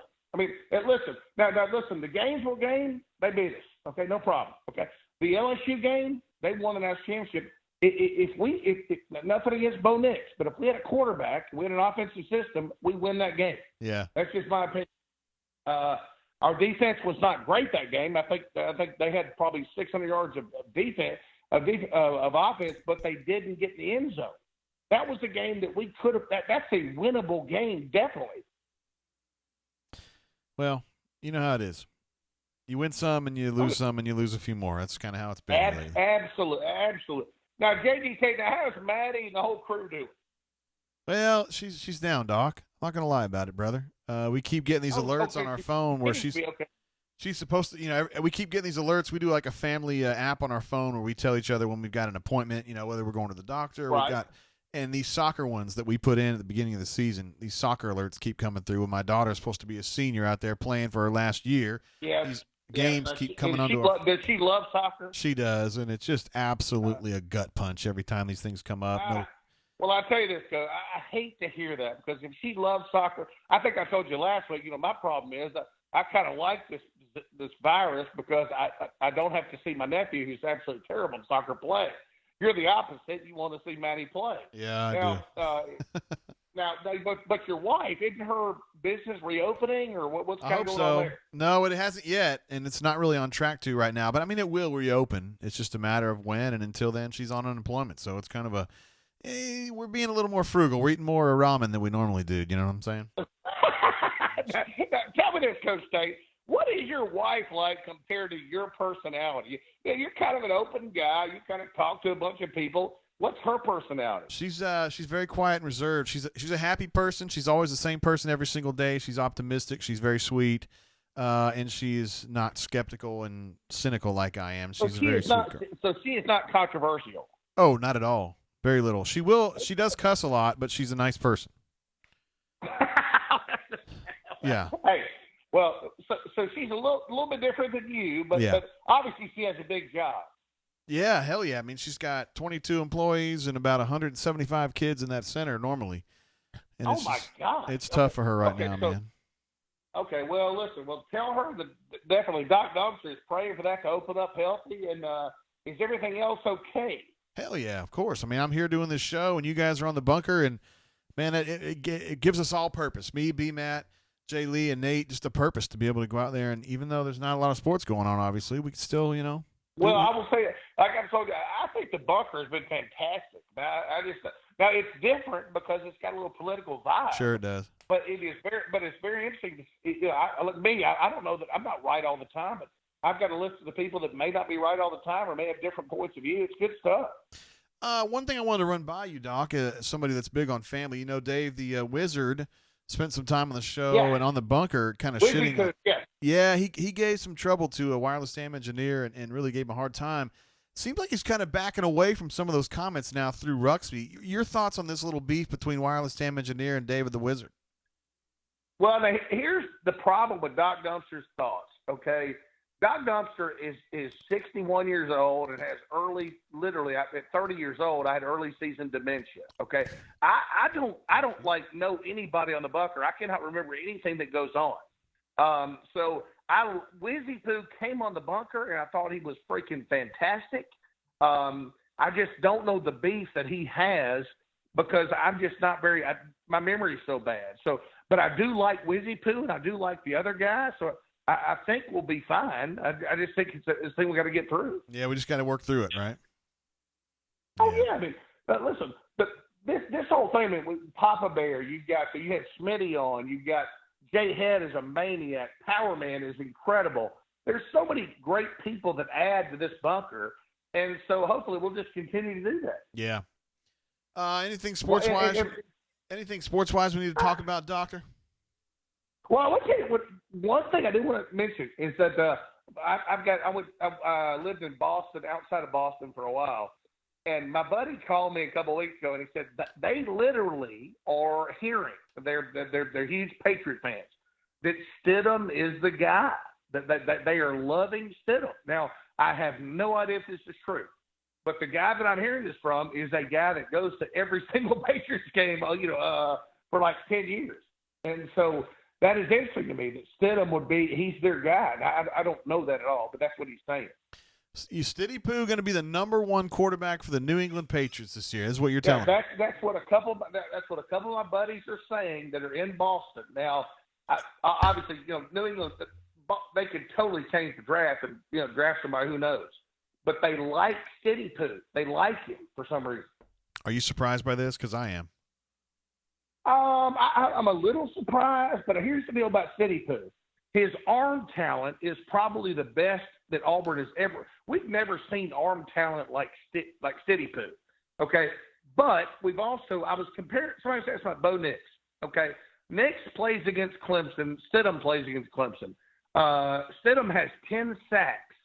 Okay, I bet Bo Nix has 1 or 0 sacks.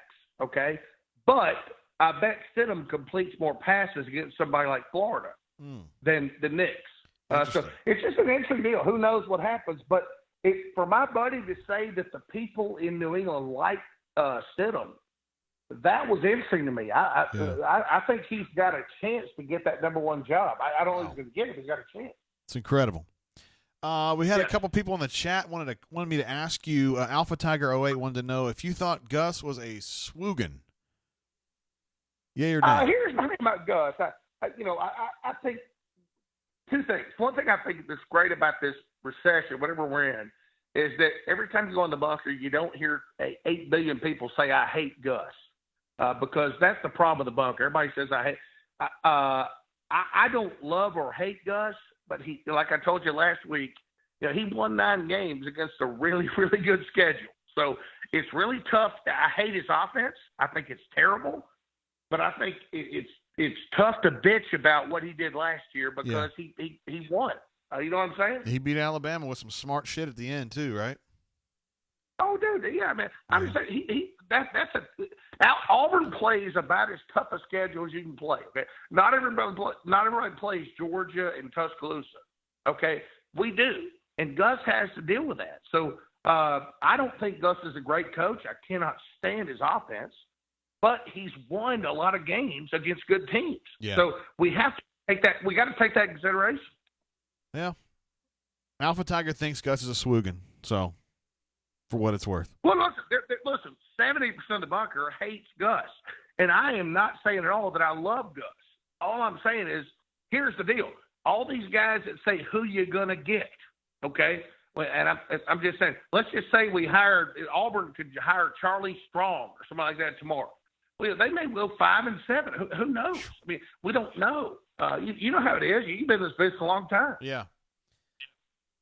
I mean, you like Gus, don't you? Aren't you and Gus? I mean, you like Gus. Yeah. I mean, I'm skeptical of him, just like I would be any coach that I'm covering, and I think he's had some notable screw-ups. But I like Gus in general. Yeah, I like him in general. But he's also had some pretty good games.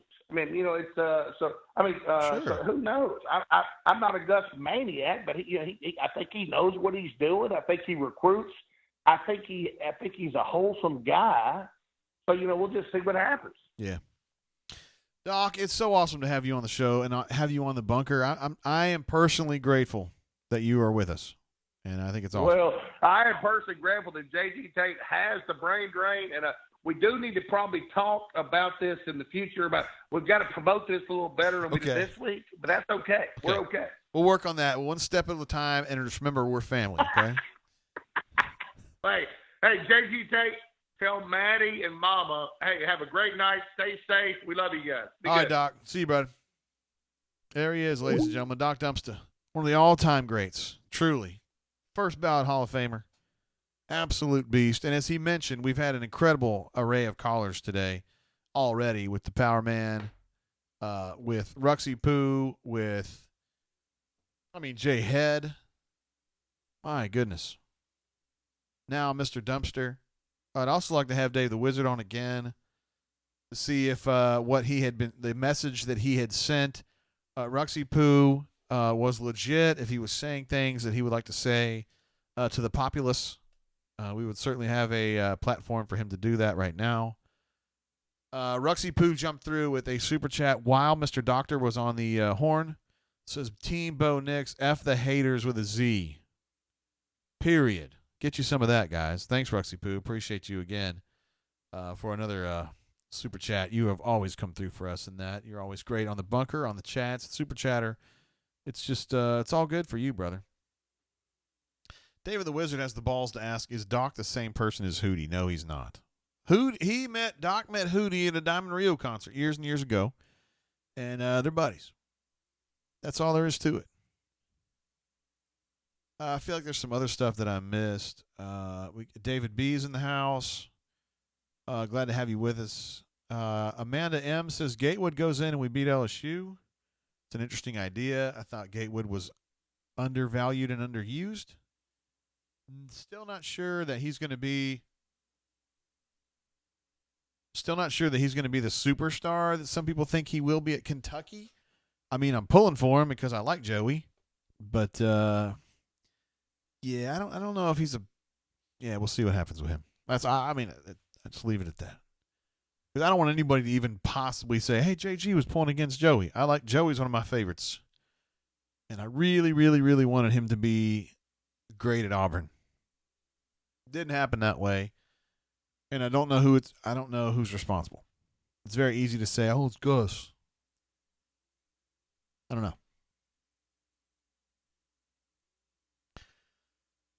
Let's see. Alpha Tiger, I want you to know that I did ask your question. If Gus was indeed a swoogan. And I thought Duck stepped up and answered that. He says, Tate, please ask or have BMAT ask Gus if he would feel comfortable playing quarterback behind this offensive line this year. Oh, man. All right, we got a call coming in. Let's see what's going on. Hey, caller, how you doing? Welcome to the show. Doing good. This is Bob. What up, Bob? How are you? Doing good. Doc told me that I need to pull some slack for him. He said he left it empty, and he was supposed to let me know when he's coming on so I could listen, but he didn't do that either. So a little bit disappointed. You were expecting him to give you a heads up, and then he didn't. No, he's a big disappointment. I don't like it. Why? I think he likes messing with us simpletons. So it's what he does. But payback's a bitch. So we'll get to him. How have things been going, Bob? How are things in general? They're good. If I could write a book about every day that I spend, hold on, let me privatize my. Anyway, let me ask you this, Bob. Are you on the bunker? Are you a bunker member? This is Maplethorpe. Oh, my bad. Okay. I got you now. I'm on board now. So you better check yourself. I would check myself before I wrecked myself, believe me. No.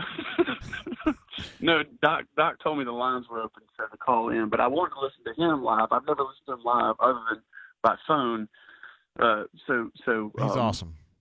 He's a pretty good dude. But no, we went. I got to write this stuff down and just it's too long to tell. But my father and I went turkey hunting this morning after we both got schnockered last night and cooked New York strips and sat on the porch until we both passed out. But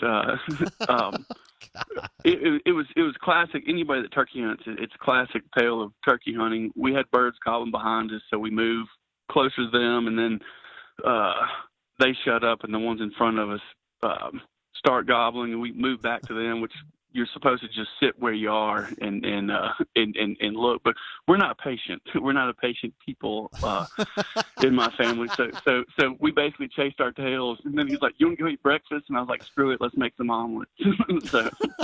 so we came back to the house empty-handed. But it was a fun day. But the bottom line is he and I disagree. Like duck hunting, turkey hunt, whatever we're doing, fishing, we're going to disagree the whole time. But you almost enjoy the disagreements. It's like that's what you look forward to. So if that's all I got, that's what I got. Well, that's good. You're not a patient people. I get that. I'm not either. But that's why I could not hunt. I don't think I could hunt. It ain't no philosophical problem. I just can't stand sitting there like that. Right. Well, then you need to come on a dove hunt where all you got to do is drink beer or bourbon or whatever you want to. Yeah. Beer, if you're in the scalding sun, sitting there, it doesn't matter if you hit them or miss. At least you're shooting something that's fun. You're not waiting on a damn turkey to walk behind you 3 times. So. Hey, Alpha Tiger wanted to know if you had gotten lucky the other night because I think you had indicated maybe on the bunker that you Thursday night you might have gotten lucky. True or false?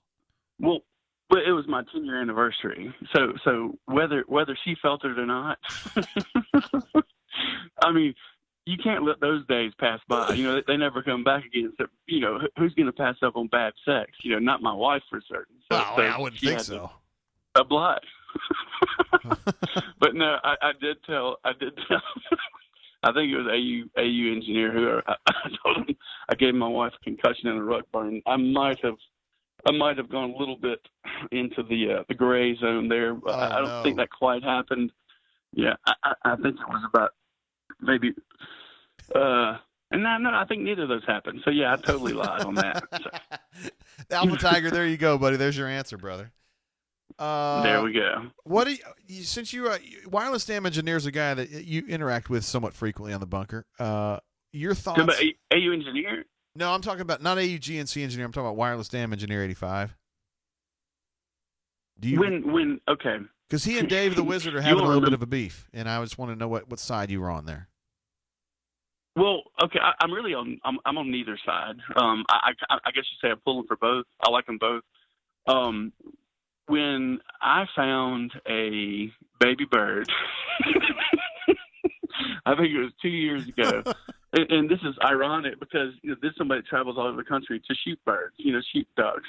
So I mean, I travel to kill birds, and I found a knocked over nest in my yard, whatever, and had raised this bird. And no shit, I mean, I Googled all this crap and called the AU, vet school and learned out this perfect formula how to raise this tiny bird. And so, from a pink baby bird, a young bird who should not have made it, I raised this little fucker to where it was maybe a week from, or maybe days from flying.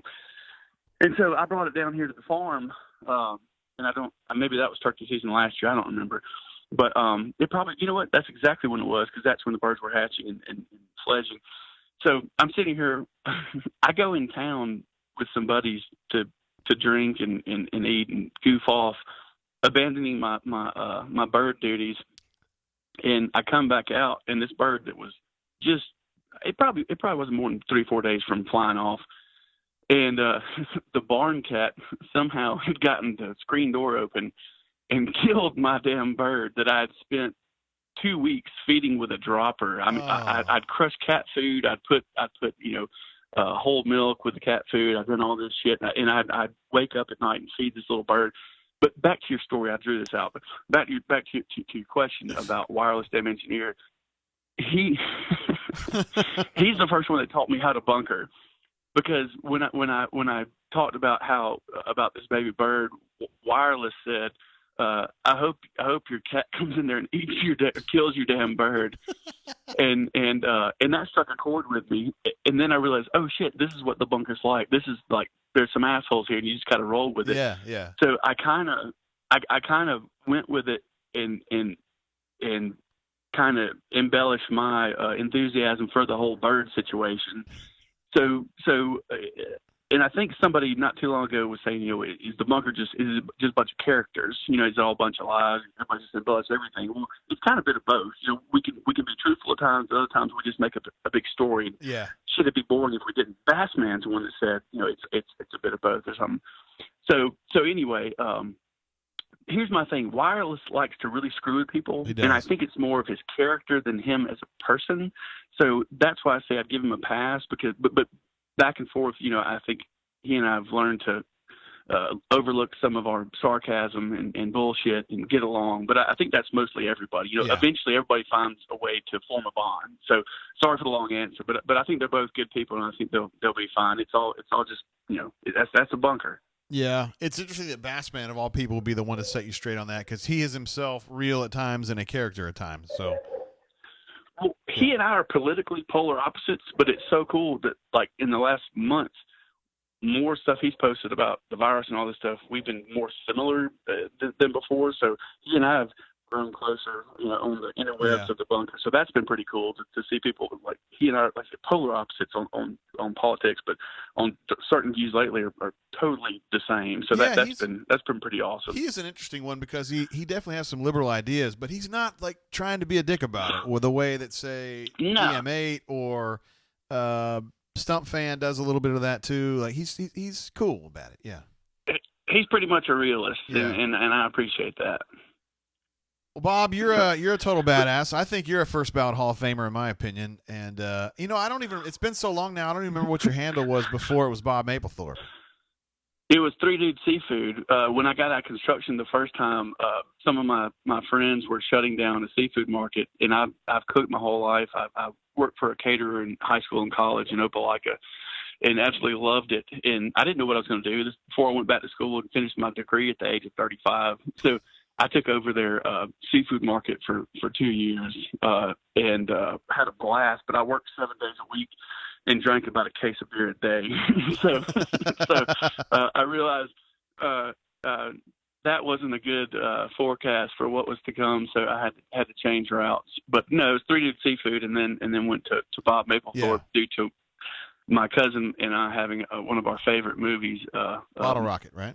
There's a character in it. Yeah, Bottle Rocket, correct. And Absolutely. It's hilarious. But yeah, somebody asked earlier, is that a reference to Bottle Rocket? It was AU Taxman. I said absolutely, yes. Yeah, absolutely. And if you haven't watched that yet, I asked you to a while back, maybe a couple years, 2-3 years ago, or whatever. You got to watch it. And then I've got to share something. Oh boy, here it comes. I don't know if you always get my humor or not, but I was watching Bull Durham the other day when I was absolutely smashed. And it was when Abby Calvin LaLoosh was up there in the locker room and he was screwing Millie. And I was sitting there, and they're talking about nicknames. It's like, what about Pokey? He said, Scam, does everybody needs a nickname? And I was like, I'm about to fuck with JG. And so I pleaded with you to nickname me Pokey. And I was like, and you responded back so simple. You're like, are you asking for a nickname? I know, man. So anyway, but I think that's just me. I'm a goofball, and that's what I do. Well, you're certainly welcome here on the Bunker. I think you do a great job of kind of being. Well, you have a different kind of joking humor, but it works well with us. Well, I hope so. So it's appreciated. If not, I'll have to come back with a different handle when you boot me. Hey, man, you're awesome, dude. You're a first bout Hall of Famer in my mind. So it's and lots of other people. Well, we're working on it. All right, Bob. You behave yourself out there, and I hope you have a great week. And we'll see you on the show next week. All right. Good deal. Thanks for letting me talk. See you, brother. See you, JG. Bob Mapplethorpe, ladies and gentlemen. Definitely a stream of consciousness caller, but I think it's good to have that. He's funny as hell. He's good people. Alpha Tiger says he's good people. I agree completely, absolutely. And he may or may not think Gus is a swoogan. I don't know. We'll just have to see. Alpha Tiger's still on these swoogan thing. I don't really get it. Let's see. Alpha Tiger being goaded by Crocodile to call into the show. Alpha Tiger, of course, always welcome to call in. Tends to be a little drier on the air than he is word for word. But, we're all a little bit different, I guess. Sometimes I come off as a real hard ass. I kind of have to be sometimes, People acting like a fool, and I got to be like a guy, I'm not going to name any names, but there was a dude I had to ban yesterday or the day before. It's a member I don't like very much. I just don't get it. And I think it was his 9th or 10th warning or ban, and I'm just like, dude, you're being an asshole. Like, stop doing that, and I hate having to do that, but here we go. Hey, caller, it's JG. You're calling into the Brain Drain. Word. Yo, what's good? Who this? Is this JJ? Oh yeah, this is David the Wizard, man. What's good? What up, David? How you been? I'm chilling, man. How you doing? I'm kicking it and chilling. Listen, I know you've been listening to the show, but it seems that you maybe had sent Ruxy Poo a DM this week. Is that right? Yeah, man, I did. Yeah, I wasn't exactly sure if the trip to Chile would allow me to come on and all that. And yeah, I legitimately felt like, I really did feel bad. I don't know why I was so angry the other day. I was legitimately like angry. I don't really know.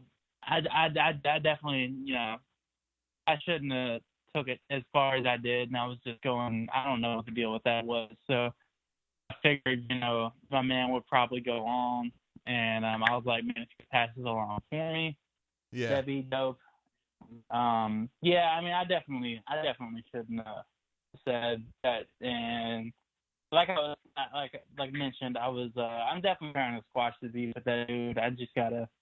I think, he's being a D-bag, but it's like tongue in cheek. He's like trying to be funny. And like, all right, I gotta just relax and not be as, you know what I'm saying? Like, you know what I'm trying to say. I'm kind of trying. I gave him an opportunity to come on the air and kind of clear the air on this, and he declined. But I think he doesn't look at it as a beef, David. I'll be honest with you. I think he he's just messing with you like he messes with everybody, and you just got real upset about it. But it seems like you're kind of getting over it now, so that's good. Yeah. Even if he's gonna continue his nonsense, I'm gonna be respectful.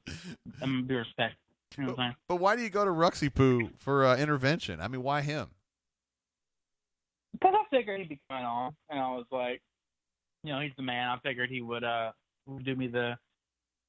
He would he'd be down to pass on the info, and I was like, that's probably You can just send it to me, Dave. I mean, I messaged you about having to ban you the other day. You could just talk to me about it. Yeah, true. I don't know, man. I do dumb shit. I don't know. I'm not. Okay. So how was your week, brother? Did you get anything accomplished? Do you feel like it was a productive week for you? I mean, same old, just kind of doing the thing, continuing life in the quarantine, you feel me? Yeah. Just not really, it's not really anything new. Same old stuff. And then the bunker, obviously, had kind of a tough day there in the midweek. Do you feel like you learned from it? Yeah, definitely, yeah. It kind of gave me a little, because I was legitimately, like, angry. I don't really fully understand how I was that angry, but I was. And, the band and all that made me kind of sit back. I'm like, all right, man, I need to, not just be, like, cuckoo on that and just act like a normal human being. You know what I mean? Like, so that's what I'm going to do is be, follow the rules is really what it comes down to. I've been asking a lot of the folks that have called in tonight about this beef between you and Wireless Dam Engineer, and I've been surprised because it seems like everybody's kind of, at least to some degree, has your back. I think you're actually a pretty popular guy that people want to like, and I'm surprised by that. I thought people wouldn't like you in general, but that's not how it is. What's that mean, man? What's that mean? Well, I just feel like you tend to get fussy with folks, and you tend to kind of create a blight on the bunker sometimes. You just, like you said, you get really upset. You turn it into a big thread. You want to talk smack and stuff. And I thought some people would be turned off, but I think people really kind of like it. Yeah, no, man, I was playing with you by saying that. But, yeah, man, I don't know, man. I preach the bunker. There's love on there. You know what I mean? It's not really nobody, it's just everybody's, I think everybody got everybody's back to an extent. You know what I mean? Like, more or less. Yeah. Dave, but I appreciate you calling in, brother. We love hearing from you.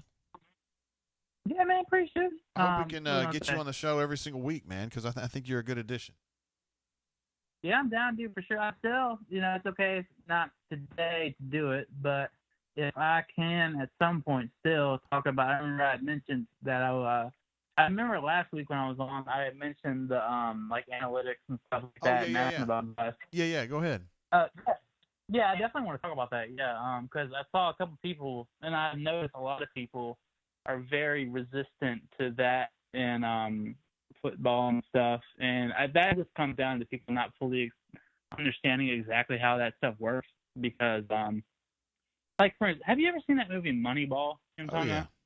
Yeah, for sure. Yeah, that was baseball, though. Yeah, exactly. Yeah, well, I mean, still though, I mean, analytics just, I mean, you take what's happened in the past, you try to figure out what's caused what, and you take it through the scientific method, and you figure out exactly how things work. And, analytics has kind of revolutionized baseball. It's going there with basketball pretty insanely. Football's way behind, though. One team in the NFL that did go pretty analytics heavy last year was the Ravens, at least with their offense. And, you kind of saw that happen. Their offense was ridiculous. And at the same time, they had a lot of talent. But what's it called? It's still, I mean, the ring's true for, any sport or anything in life in general that, you basically looking at the past, studying what happened, and then going forward to see what's most likely to happen in the future and what, causes what to happen, what's more valuable than what, and all this stuff is run through the scientific method.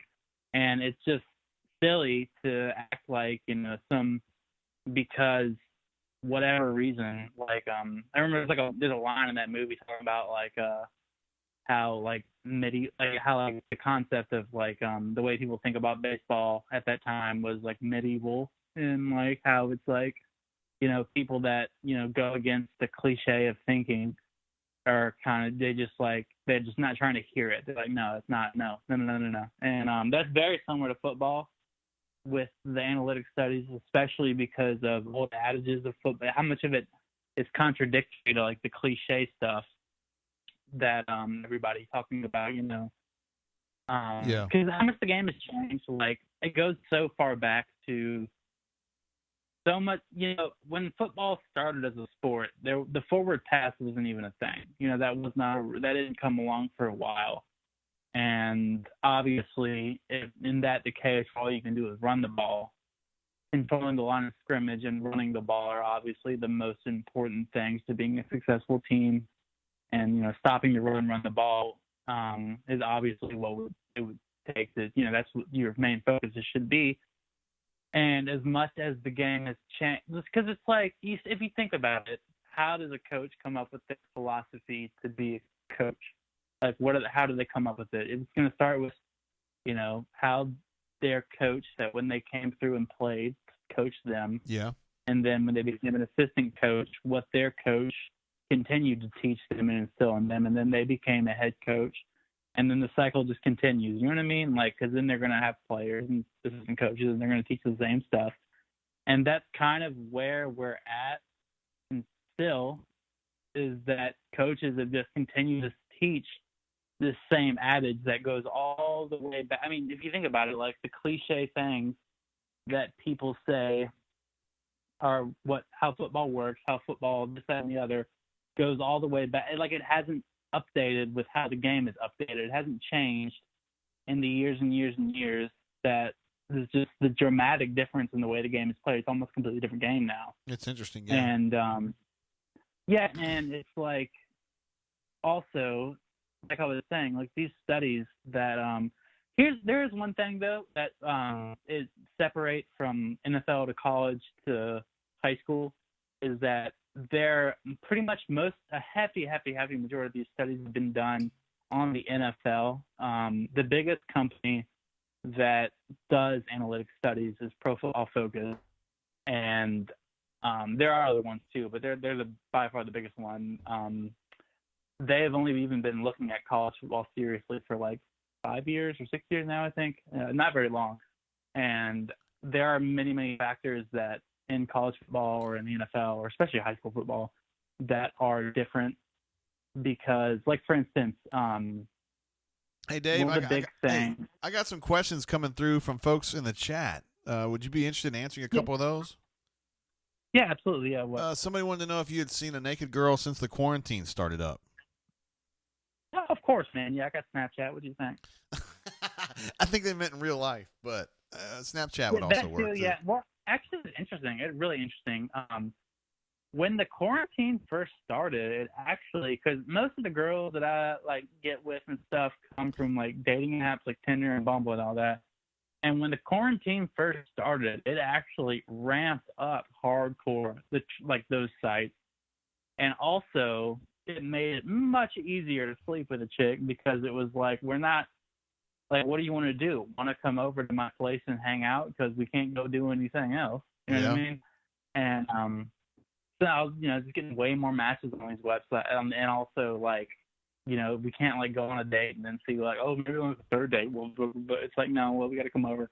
And, definitely, I've been getting it for sure. And when the quarantine, I got those STDs during quarantine, and like I was saying, I'm recently cured up from all that. Yeah, I didn't want to get into. I didn't want to delve into that too much because I know you're kind of past that. But let me ask you this: I'm an older guy. Obviously, I've been with my wife since '92, so I mean, I don't have a lot of experience in doing this kind of stuff. When you meet a girl on the social media, how soon is too soon to be asking for like naked pics and stuff? Well, this is what I do. I'll tell you what I do. Sometimes it depends. The most effective way to get a hookup out of a girl from like Tinder or something, you match with her, you talk to her for a little bit, and kind of relatively quickly from like small talk, is you try to get her to text her, like her phone number, you try to get her Snapchat or something, you try to get off of Tinder, and then you try that. If she likes you, that'll happen. She'll say yes. And then once you do that, you talk for a little bit. And within a few days, definitely try to set up a date as soon as you can. Rather if it's just like go get coffee and lunch, or like get dinner, whatever. Just try to figure out, when are you free? When our schedules match up? We'll do this. And then upon the date, just cliche stuff. Just ask them a bunch of questions about themselves. Just keep them talking. People love to talk about themselves. Yeah, they love that. And yeah, definitely. Yeah. And what to do is, once the date is over, be like, so do you want to go do something else? Do you want to go get frozen yogurt or some shit, or like this, that, and the other? Or do you want to come to my place and slide that in there? And if the girl's interested, she's definitely going to be interested in coming back to your place. You know what I mean? And that's definitely third as an option. And that once if she says yes, then it's on her mind. She's not they're not that dumb. You know what I mean? It's like we're going on a date and I'm gonna go back. It's 9:00 at night. We're gonna hang out at your place. So you go to the place. When you get there, put some TV on, the whole Netflix and chill thing. Put some TV on. Be like, hey, let's cuddle up on the couch and watch something. And don't my whole philosophy. Don't bring up sexual stuff until it's time for the sexual stuff. You just chill, get up with him, you'd be cuddling, watching something, you kind of talk a little bit, you start after a little bit of watching something, you start to put your hands on him a little bit and slowly progress. If she's not okay with something, she'll let you know. That's right. And you definitely want to respect her boundaries, right? Oh yeah, absolutely, yeah. We ain't trying to no. Mm-mm. But yeah, slowly progress things, as you start, move your hands down to her hip, be like, you're so attractive, this, that, and the other, or some shit like that. If she responds positively, keep going and just slowly take things there and once you're got your hands on them, and stuff like that, you look and wait till you go in to make out with her and stuff like that. All right, let's and cut it off there. Once you're doing. We better cut it off. Exactly. There. Yeah, because once.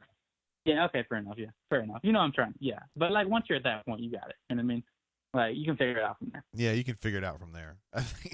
David, this has been a great call for you, bro. We've talked about analytics. We've talked about you squashing beef. We've talked about how to hook up with chicks. I mean, I think you've given us a lot of useful information here. No doubt, man. No doubt. And also, definitely, I would like to delve deeper more into the analytics stuff sometime. I've been on for a minute today.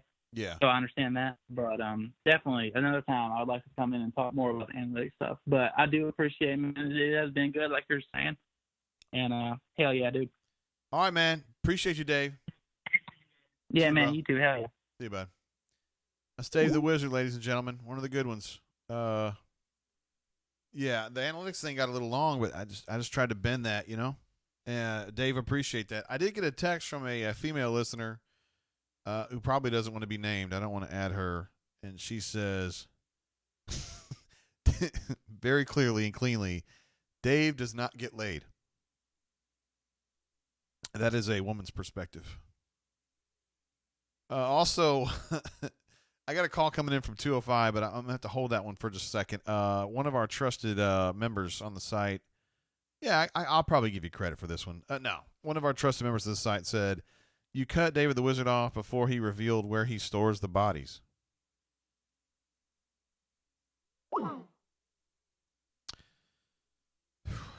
Dave, appreciate you, brother. There was some really funny stuff going on here. Hold on, I got to get this call from the 251. But, hey, Ruxpin, I appreciate your super chat, brother. It's like your third of the night. Said I drank 5 White Claws while listening to Dave's call. Let's see what we got here.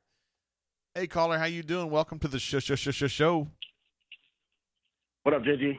Word, who I got on the horn? D Lucky. What up, D Lucky? How you been? I'm good, brother. How are you? I'm good. You're following up Dave the Wizard, and I know you were listening and wondering WTF, weren't you? Perfect. So the bar has been set, and I couldn't even trip over that goddamn bar as drunk as I am. Oh, are you down in South Alabama?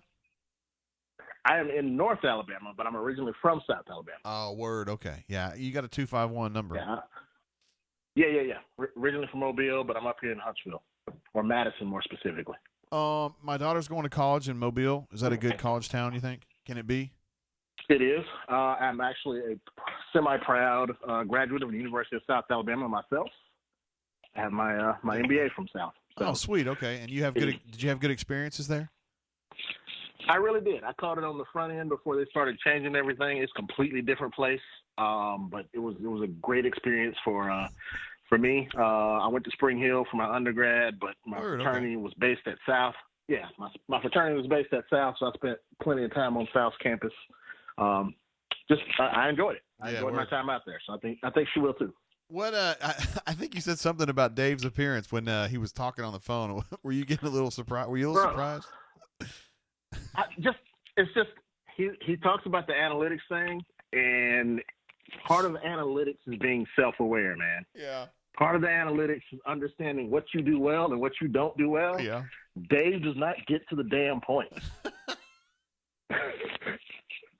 I mean, he is the anti-hurry up, no huddle. If you ever saw one, he does not know the dive play, bro.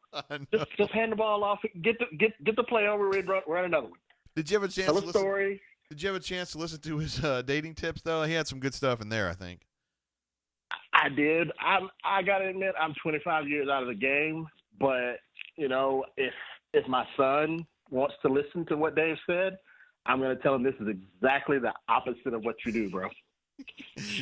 I had a female caller, a female member of the site say that Dave's definitely not getting laid. I'm not sure I agree with that. I think Dave does slay, but I think it's part of that. A rising tide lifts all boats. I mean, the advent of technology to getting laid. I mean, it's got to help just in general. So I think that Dave is a beneficiary of that because me and my boys have just thought about the possibilities. You know how much work we had to do back in the day, try to get the girl to notice you, phone number. I know, man. And now you go online, you put in a couple of characteristics and some, likes, and then next thing you know, you're matched up with some chick who's down to do what you want to do in like 15 seconds. Yeah. What work is left for you to do right there? You just got to close. That's all you got to do. You got to have a location. That's it. You've done all the other work. Well, you just got to have a location and not be an idiot. Here's the thing, D-Lucky, though. Back in our day, I think you're a little bit younger than me, or maybe not. I'm 47. You're probably, what, 35? We're close. Yeah, we're close. I'm 45. We had to really put some effort in to get to the point where we had to close. So maybe you kind of had, with that, the time you had invested to try to get into a situation where you had to close gave you inertia that would help you close, whereas now, like you mentioned, the social media does all that for you, so you almost get to the closing part to start off with, and you don't have any skin in the game, so to speak. You see what I'm saying? I think it makes it harder. But you are jumping on a rolling snowball, JG. You don't have to do anything to get to the bottom of the hill. Just don't fall off the snowball. Oh. It is going the same direction you want it to go. You don't just hold on to. Just don't screw it up. That's all you got to do. I mean, you literally have put in your parameters. She knows what you want. You know what she wants, and you just got to not screw it up. Yeah. Period. Just don't fall off the snowball. That's all. That's the best thing I've heard all year. Dude, I just remember what it was like when you were at a party and a girl's on the other side of the room and you think she's giving you the eye. Hell yeah. You got to double check to see if it's. But you got to double check to make sure it's not the dude behind you that she's actually looking at. Yeah. And then you finally sack up and walk across to go and talk to her, and you get shot down. And you got to make the walk of shame back. It happens, man. But you got to double up. But you got to double up and do that shit like 15 times a night to get your averages up, so that you can finally close. And see, Dave never had to deal with that. Dave's never had to deal with that. He does that one time, gets 3 matches by putting something in his phone, and then is able to close any of the 3 because they already got all the same criteria he wants. It's just not. It ain't the same. That's good stuff, D-Lucky. This is one of my favorite calls I've ever had. Bro, he's just playing at a different age. I get it. He's playing with the 3-point line. So how you been, bro? You been good with this quarantine situation and whatnot? Yeah, man, we're healthy and safe. My job works from home. Mrs. D-Lucky is a school teacher. My daughter's first year at junior college.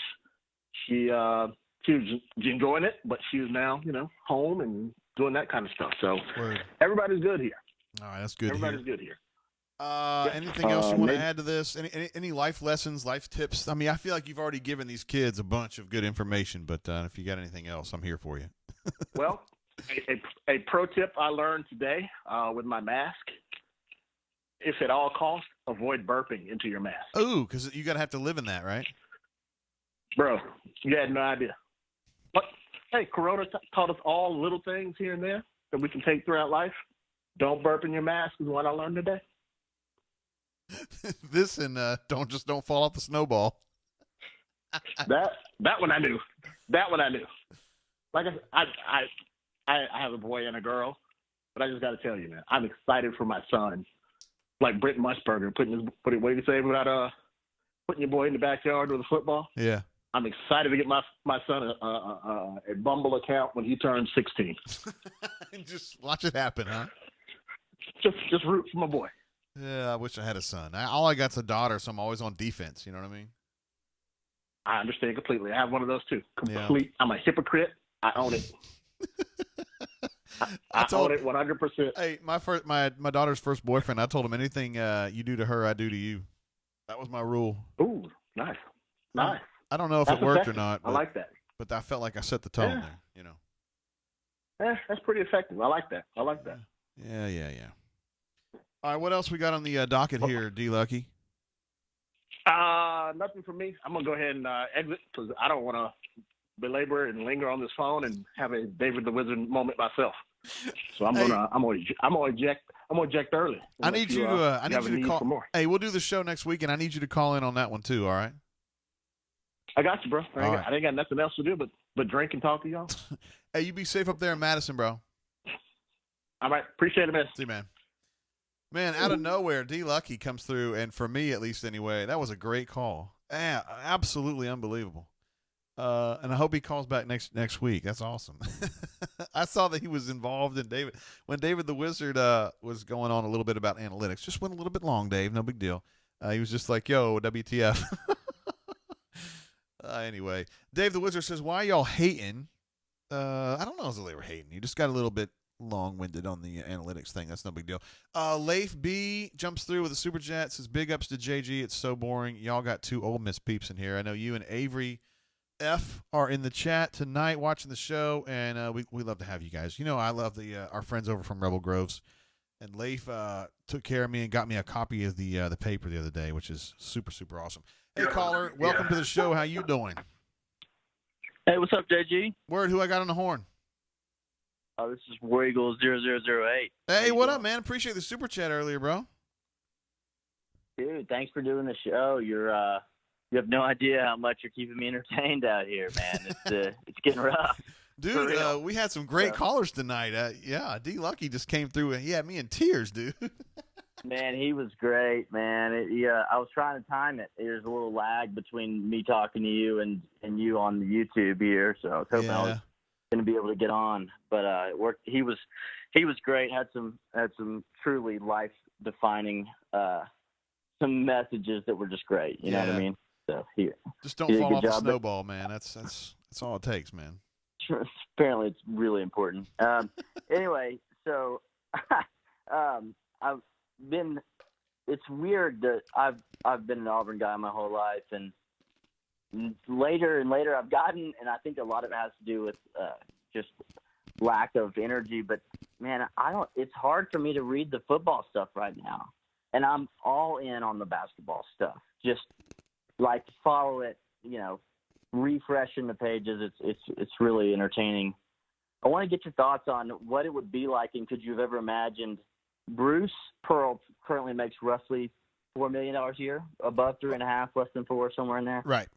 If Gus was to not be the coach at Auburn in the following year and Bruce makes the tournament again, can you imagine Bruce Pearl, the head coach of Auburn basketball, making more than the football coach at Auburn? And could you have ever dreamed that would happen when you started covering the Tigers? I mean, I don't see it happening, but I never expected Bruce Pearl to be at Auburn. I mean, when they hired him, I thought he was going to be a beast, but I just didn't think they'd be able to get him. So he's still making a ton of money for Auburn. I never thought I'd see an Auburn basketball coach that made half of what the football coach made, you know?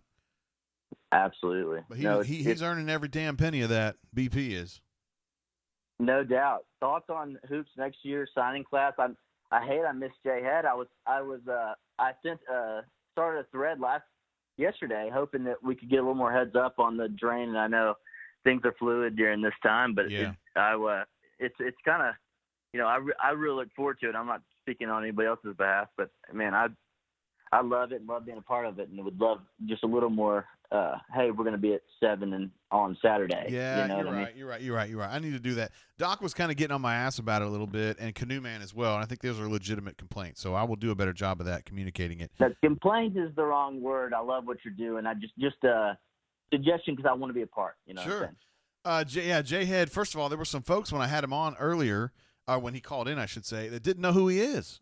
Jay Head he may be the most connected insider we've got on the whole site.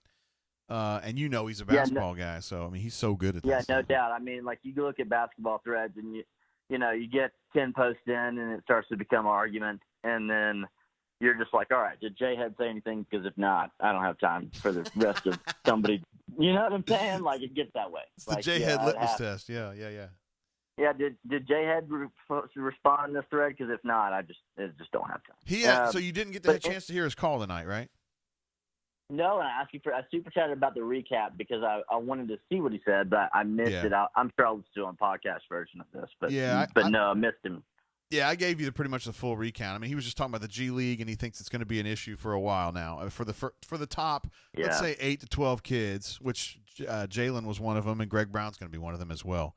So it's going to change a little bit how BP recruits because those super high caliber guys are going to have to kind of, I don't know, is he going to go pro or not? Yeah, and I think this is an interesting year too. The more I think about it, like I think the kids that are going to know, like I'm going to take the $500,000 are going to know. You know what I mean? Like they're going to say, I think they'll be more upfront with the college coaches versus now. It's like it was 125, and then 2 weeks ago they were like, "We'll give you $500,000," and they're like, "That's a different deal." Yeah. And now these next couple kids are going to say, for $500,000, I'm going to go take it and develop, you know what I mean, for a year. And I think it'll level off, but it stinks for this year when we're in for so many top 10 kids and you're thinking we got a real shot. But then my other question was, you're a hoops guy in general, Kentucky guy. I'm a Birmingham person, 205. I live in Texas now, but have an MBA from Stanford, went to Auburn undergrad. Damn. Man, the state of Alabama hoops are looking pretty solid. I mean, Bucky McMillan's a heck of a coach. AK's back at UAB. What do you think? And then the guy, Richie, is at South. Yes. Really good coach, too. What do you think about the scene of Alabama hoops? It seems like it's going to be pretty fun for the foreseeable future. Yeah, absolutely. I mean, I have a lot of faith in Andy. You mentioned Bucky at Stanford. It was the best hire they could have made, I think, anywhere. Nate Oates, I mean, I know we don't like Alabama around here, but he's been recruiting at a very high level. BP obviously is a total badass. And like you mentioned, Richie just got 2 huge grad transfers this week. One from Oklahoma State, one from Iowa State. So, I mean, they're getting loaded up down there. And, I mean, they beat Auburn, or they lost to Auburn by 1 this year. South Alabama's going to be a problem, too, in their league. So, you're right. The state of Alabama have they ever been at this high of a peak? I mean, this is some really good basketball being played here. No, definitely not. And I'm a younger guy, but not in my lifetime. I mean, it's been. I mean, I remember being able to lay down in the stands during the Barbie days. So this is definitely not like that. Oh yeah. And no, it's been a lot of fun. But just wanted to give you a shout, talk about hoops for a minute. Thank you for doing what you're doing. Really appreciate it all, and keep going because we love the podcast, and it's a part of the week for sure. So I appreciate you, brother. Keep it up. Hey, thanks for the super chat too, bro. Yeah, thanks, JG. See you, man. All right, War Eagle 0008. First time I think he's called into the show this year, but glad to have him. A basketball guy, clearly, and I love some basketball. I mentioned before he called in Leif B with the super chat there. Leif hooked me up with a copy of The Paper the other day. One of my favorite films. I talked about it on the show last week and had a chance to go through and watch it again. And it really, really made me happy because that film is just fun to me. It's really, really fun. It reminds me what I was trying to do when I got into journalism to start with. Because I wanted to be that whole concept seduced me, like just being in a newsroom and the crazy characters. And honestly, when I started in Montgomery, at the Montgomery Advertiser in 98, it was a lot like that. I mean, it was just people going crazy all the time and yelling at each other, not in a necessarily mean way, but just very passionate people who really were under pressure to get deadline stuff in and break news and beat this person and that person.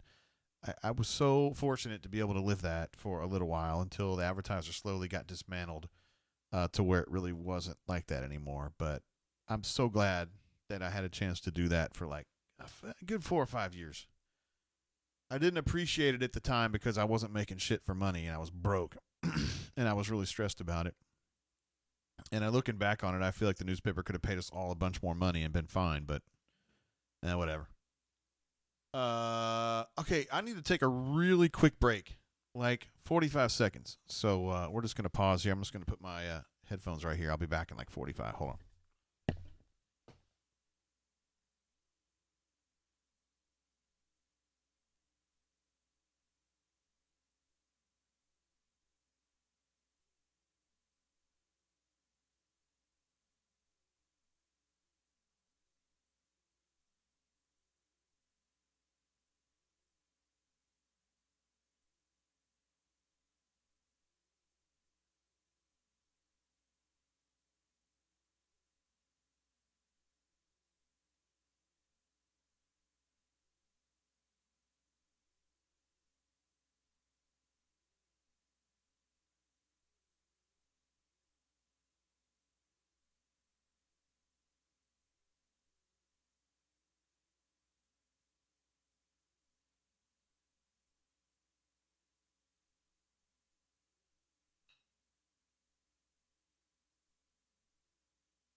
Word. All right. Short little break there to check on something real quick. All right, let's see what's going on. Okay. AU Taxman says, who's looking forward to The Last Dance tomorrow night? I am for show. That is going to be the Jordan documentary, which allegedly is like 18, 15 years in the making because Jordan was reticent to have that actually go out. And the filmmakers wanted to have his full, I don't know, not really permission so much, just, wanted him to be really behind the project. And I think he finally got to a point where he was going to go for it. So I'm really fired up about it. It's going to be on ESPN. And I was not a huge Jordan fanboy at the time. Not to say I didn't like him. Everybody liked the Bulls. And I was like, nah. I liked, at that time, I guess, I was more of a,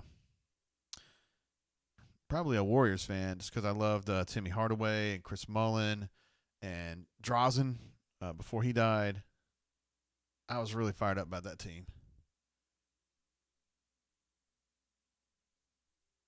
Yeah. Because back in those days, man, I always played video games, yo. I grew up on the Atari. When I moved on to the Sega Genesis and they had like the Bulls, Lakers, Bulls, Celtics, Lakers, Celtics, whatever. And so I would play with the Suns because Tom Chambers could do that weird dunk from like the 3-point line. But then I would always play with the Warriors because I could get out in transition, and Timmy Hardaway was a pain in the ass, and I could spot up and shoot with Chris Mullin. I was tearing people up, yo. But anyway, I'm looking forward to watching that. That's going to be on ESPN tomorrow night. And I know that we were talking about doing G-Pits tomorrow night, and then Gabriel from Power Mizzou was like, can't do it tomorrow night because we're doing the Jordan documentary. And so we're going to do it in the afternoon. Corny Mofo says he's a Cavs fan. Mark Price. Yeah, man. He was a hell of a shooter. Mark Price, he played at Georgia Tech too, right? I think he did. UTEP two-step, talking about my man, Timmy Hardaway. Absolutely. You remember that. AU Taxman says we're going to all see just how much of a wolf MJ was. I mean, everybody knows that. He was insane. He was so good. But, I mean, LeBron's really good, too. I mean, so for kids who are like 20 or 25 and they're like, I didn't see Jordan play, he was basically LeBron. I mean, LeBron's bigger, but they play the same basic game. I mean, LeBron's a good defender. LeBron's a good ball handler. I mean, Jordan was a 2. LeBron's probably more of a 3. But, you know, the way LeBron just absolutely commands and controls games, that's the way Jordan used to do it. And the way that LeBron, like when he was with the Cavs and he was just so good at getting everybody involved and then obviously being a beast on his own, that's kind of the way that Jordan was with the Bulls. Because Scotty, man, and I liked Pippen better than I did Jordan myself. But Pippen got a little soft sometimes. Remember that time he sat down and wouldn't even play and was like deferring to Tony Kukoc? I was just like, bro, come on, man. Better than that. Leif B says, my dog just dumped out in the guy that fired me from my first job. Old Duke getting an extra treat tonight. Yeah, I can hold a 30-year grudge. Oh, man. Corny Mofo says he saw Jordan live twice. Man, that's awesome. And he is the GOAT. I mean, he's the best shooting guard ever. And I think he's in the starting 5 of all time. But I hate to say GOAT, man. How can you compare Jordan to, like, Bill Russell? You're talking about a shooting guard who was an elite defender and the best finisher at the rim that's ever lived versus, a huge center who was the best defensive player of all time and, was just playing at a level that nobody had seen at the time and won so many titles. He's like the Tom Brady type player. And then you've got Wilt Chamberlain, who was insane. Magic Johnson, who, different player than Jordan, but still super, super badass. So many. I don't even know who would be in the starting 5, but I know Jordan would be in it. And Ruxpin confirms that Price played at Georgia Tech. Absolutely. One of my friends, we used to call him Meathead, Will Heron, Will H. He was a big Georgia Tech fan back in the day. In fact, he lived in Tulsa, and when you would ring his doorbell, his dad was a Georgia Tech graduate. You'd ring his doorbell, and it would play that, I'm a rambling wreck from Georgia Tech and a hell of an engineer, and it would play that song every time. I thought that was funny. I didn't give one shit about Georgia Tech. I didn't know anything about him. But Will was always be like, yo, man, they've got Mark Price or Bruce Dalrymple or whoever the hell else they had. And I kind of became like a de facto Georgia Tech fan just because he got me thinking about it a lot. I actually owned a Kenny Anderson 12 Georgia Tech jersey back in the day. I don't know where the hell it went. But this is back before everybody was wearing jerseys, too. This is in like 90 or 91. Yeah. Love the Cat says, Jay has a bladder the size of a pea. What the hell does that mean, bro? Isn't this where you're supposed to tell me to drink? Because I'll just go ahead and do it anyway, even though you didn't ask me. But thank you, Hornatius. Appreciate the super chat, sir. And also, Mr. Hickory jumps in. Says, might replace G-Pits as my go-to listen for poker. Okay. Poker? Oh, man, Leif, you bring up a good point. Kobe's teammates. Kobe's a bad man, too. You could probably... I don't know what you would do there, man. Because you could say, well, Kobe kind of played 3-2, whereas Jordan was more of a 2. And you're like, oh, okay, got away from that one. And then now you're like, well, LeBron's kind of a 3, isn't he? Even though he's played some 4. LeBron's kind of a 3. I don't know what you do there. That's tough. Let's see. Ruxpin says Steph Curry is best free throw percentage of all time. If that's true, that's big. Mahmoud Abdul-Rauf was really damn good free throw shooting back in the day, I'll tell you that. Also known as Chris Jackson, for those of you who forgot. Corny Mofo. You must be about my age, Corny, because you remember when the Pistons were really tough, like 1990, 91, 92. They had Isaiah, obviously, the Microwave, Vinnie Johnson, Joe Dumars, Dennis Rodman before he got crazy. Although I think he was crazy. Who was that power forward, dude? John Sally. I did not like the Pistons, but I respected the Pistons. I was a Lakers guy back then. Yeah, I like the Lakers a lot. And I stayed up. Back in those days, we didn't have a lot of NBA to watch. There were some games on, but I would come home from being out at night, and they would still have the Lakers on. I don't know if that was on TNT or TBS or whatever, but I was pretty fired up about seeing the Lakers back in those days. Notorious MGM, who's already made a few comments about my hair, says, did JGT use Cameron Diaz's hair product? Somebody asked if I would spike my hair up. I think it was Hornatius. By the way, Hornatius, this is for you, brother. And I was like, hell with it. I don't care. AU Taxman says Chris Jackson, who I mentioned earlier, played at LSU, late 80s, early 90s, was as good of a scorer in college as I can remember.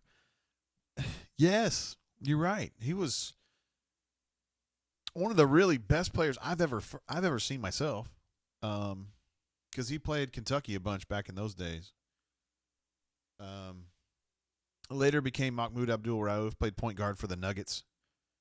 Became a controversial figure because he wouldn't stand for the anthem, but I don't really want to get into that. I'm just talking about him as a player. I was absolutely enamored with the Nuggets back in those days. 94, they had Mahmoud Abdul-Rauf, Robert Pack, LaFonso Ellis, Reggie something or other from Georgetown, and Dikembe Mutombo. And they were the 8th seed, and they took out the first seeded Sonics in 94, 95, and I was absolutely fired up, man. Loved it. Absolutely loved it. Mr. Hickory says, listening to podcasts while playing 2 to 5 at the casino. All right. Fair enough. I'm not a big casino guy. I have been. I have gambled. I have won a little bit. My friend Philip Marshall, I actually went to the casino with my friend Philip Marshall and my friend Charles Goldberg, who are both big blackjack players. We went during one of those bowl games whenever we were in Tampa. And we went to the Hard Rock Casino, and they taught me a little bit about they taught me blackjack theory. And then we went and we actually played a little bit, and I was really nervous, but they weren't. And they kind of showed me the way. Turns out that Mr. Goldberg played at a slightly more expensive table than Mr. Tate did. I'll put it to you that way. Those guys are whales, and I am not.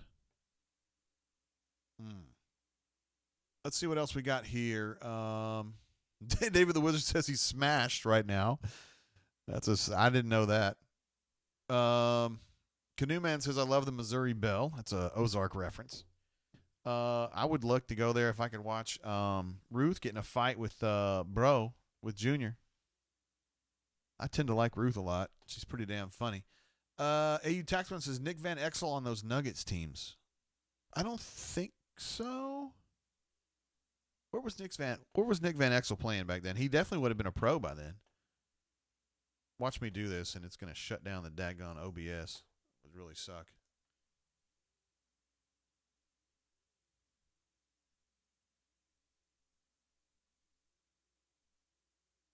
I don't think it will.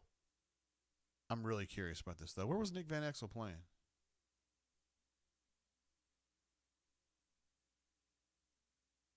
Nick Van Exel was playing with the Lakers back then. He played with the Lakers when he was drafted by the Lakers, and then he played 5 seasons with them and switched over to the Nuggets in 98, 99. So, no, Nick Van Exel was not part of that. Let's see who the starting 5. I know Robert Pack was starting for them, so I'll look up at Robert Pack, who played at University of Virginia. Let's see, that 93-94 Nuggets team, I think is who that was. Oh, we had Bison Dele, too. Well, also, he was Brian Williams at the time. Bryant Stith. God dang it, that's who I forgot. Bryant Stith was playing 2 guard. Robert Pack was playing 2 guard. Dikembe, like I mentioned, Mahmoud Abdul-Rauf. Reggie Williams was playing 3. Bison Dele, who was Brian Williams, played at Arizona, was a terrific player. And you, all the stories you've heard about him makes me kind of realize why he didn't ever kind of reach his peak. He was a very strange cat. He's actually dead now. Well, officially dead. He's technically missing. Bison Dele. Mark Macon, holy cow. He was on that team too? Mark Macon, Temple, former Temple superstar. Rodney Rogers, who played at Wake Forest. Adonis Jordan, who played at Kansas, I believe. God dang, man. This team had a bunch of dudes on it. Mark Randall, random-ass white dude. Darnell Mee from Western Kentucky. Roy Marble, who was still hanging on after several years he played at Iowa. Marcus Liberty from Illinois. Man, that was a good team. No wonder I liked them. Dude, I got to meet LaFonso. He came to one of the big Auburn games this year. And the day before the game, You could talk to the talent, so to speak. I had a chance to meet Alfonso Ellis. I was really fired up about meeting him. I liked him a lot. When I was a kid, when I was a teenager, he was playing at Notre Dame. And for whatever reason, when I was living in Tulsa at the time, you could watch Notre Dame games on TBS or TNT or WGN. I think it was WGN. And he was playing with Notre Dame, and Digger Phelps was the coach. And, oh, man, I love that kid. And then he got drafted by the Nuggets, and I was like, oh, I'm all in. Let's see. J.S. Lowry reminds me John Sally is from Georgia Tech. Absolutely. He was a good player, man. He seemed like a really good dude. I watched that documentary on the Detroit Pistons, and John Sally seemed like the coolest dude in that whole group. Although Joe Dumars is probably the coolest, but John Sally was a very cool dude. Let's see. J.S. Lowry says Price is now second or third in free throws. Seem to remember Curry and Nash passing him. Dude could shoot, though. Absolutely. And I was 90% for his career, not positive. Too lazy to Google it. I feel like I'm sitting here on this daggone site. I could look that up, but I don't know how to do it right. Canoe Man says, was P. Marsh explaining blackjack theory as fascinating as David the Wizard explaining football analytics? Oh, man. P. Marsh. He gets unfairly maligned a little bit sometimes. P. Marsh is a extremely cool dude. Like, he's one of my best friends, and he is a tremendous writer, I think, and a tremendous reporter. Great networker. And another thing I love about P. Marsh is that he is so positive, and he just totally gives a shit, like, about me, about the job, about other people on the beat. I just can't imagine what it would have been like to cover Auburn without P. Marsh around. And sometimes, like in these last couple of years, I'm 47 now, and sometimes I wonder, like, how long I'm going to make it or whatever. I mean, not that anything's wrong with me, but you just kind of you lose friends along the way, and you just kind of think, I better say some things that, just to make sure that I don't miss a chance to say something. And so I've told P. Marsh some things that I wouldn't normally tell people, and he's been really cool about it. He has. Let me put it this way: if somebody said to me the shit that I've told P. Marsh, I would tell them to get the F out.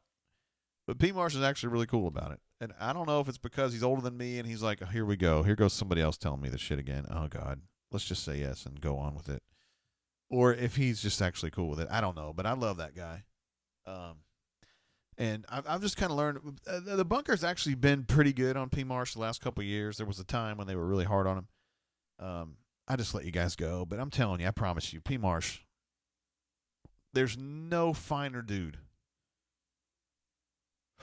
than him. Although Jason Caldwell's a badass too. Speaking and Brian Matthews, we got to get Brian on the horn. AU Taxman remembers, man. Rodney Rogers was a bad man. You're one of the real ones, AU Tax man. You remember. That guy was a badass. And he balled up in the tournament one year. I want to say maybe 90 or 91. I mean, he absolutely just killed it. Corny Mofo, man, you must be my age, dude. He says WGN Gaines of Harry Carey was the best. I never gave one damn about the Cubs outside of Andre Dawson. I loved Andre Dawson. And I loved Greg Maddux too, but he wasn't really you think of him more as the Brave. But Harry Carey was so good, man. Remember when he used to have to say Mark Gruzelonic, and he would be like, Mark Gruzelonic. He could never get that dude's name right. Let's see. Canoe Man says, from everything I understand, P. Marsh is genuine, so I imagine it was sincere. Dude, P. Marsh is just great. Canoe Man also says Jason Caldwell is one awesome dude. Jason is just, I mean, if you're talking about just the quality of the individual from start to finish, Jason Caldwell's is as high as it gets. Jason Caldwell's just absolutely the best.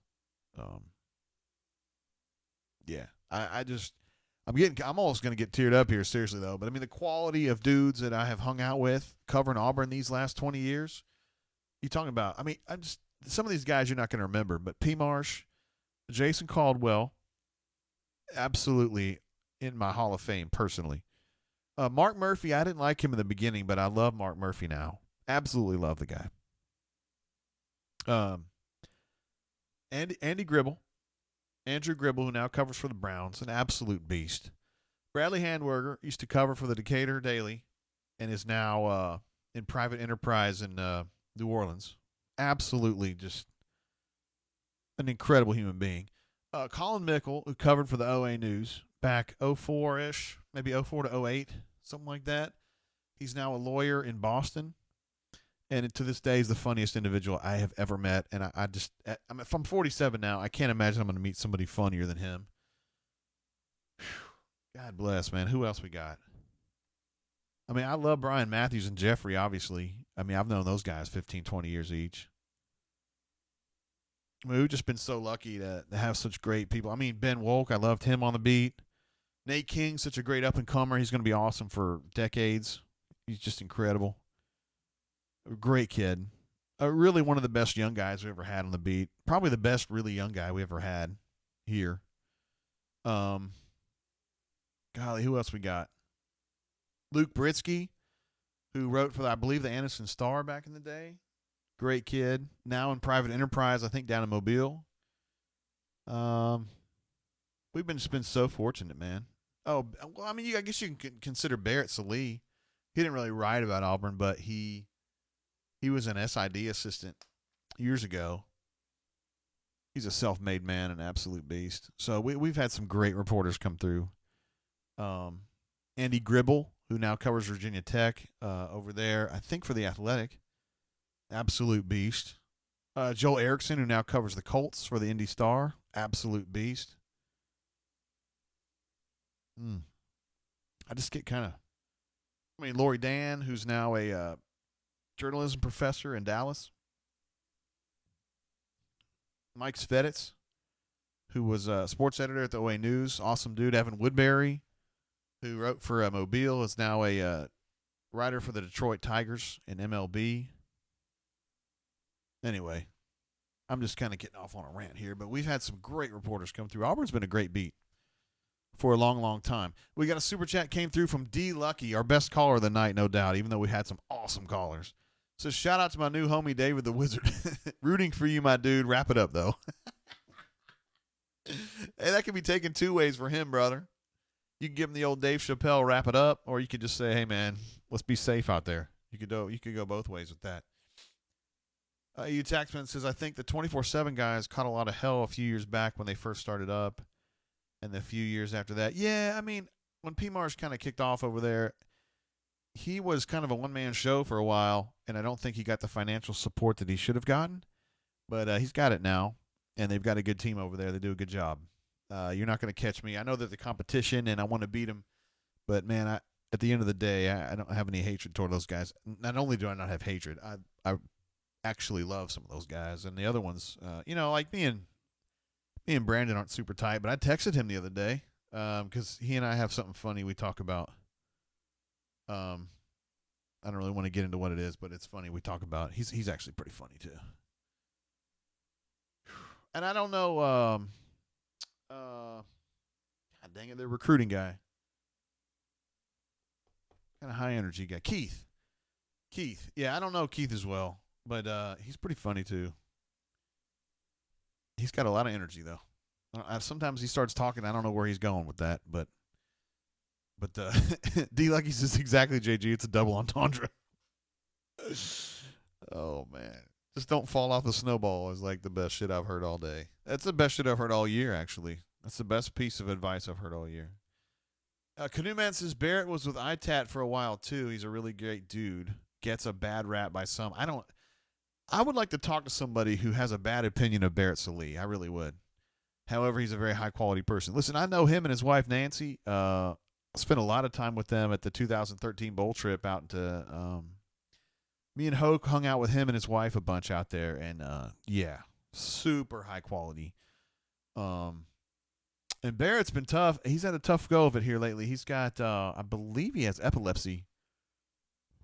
I guess is it epilepsy? He has he has seizures, I should say, and I think they just creep up on him just out of nowhere. and he had one not too long ago. And what really impresses me, if it matters, I mean, he's not trying to impress me, but what's really heartening about him is just the way he fights through it, man. He just doesn't let anything slow him down.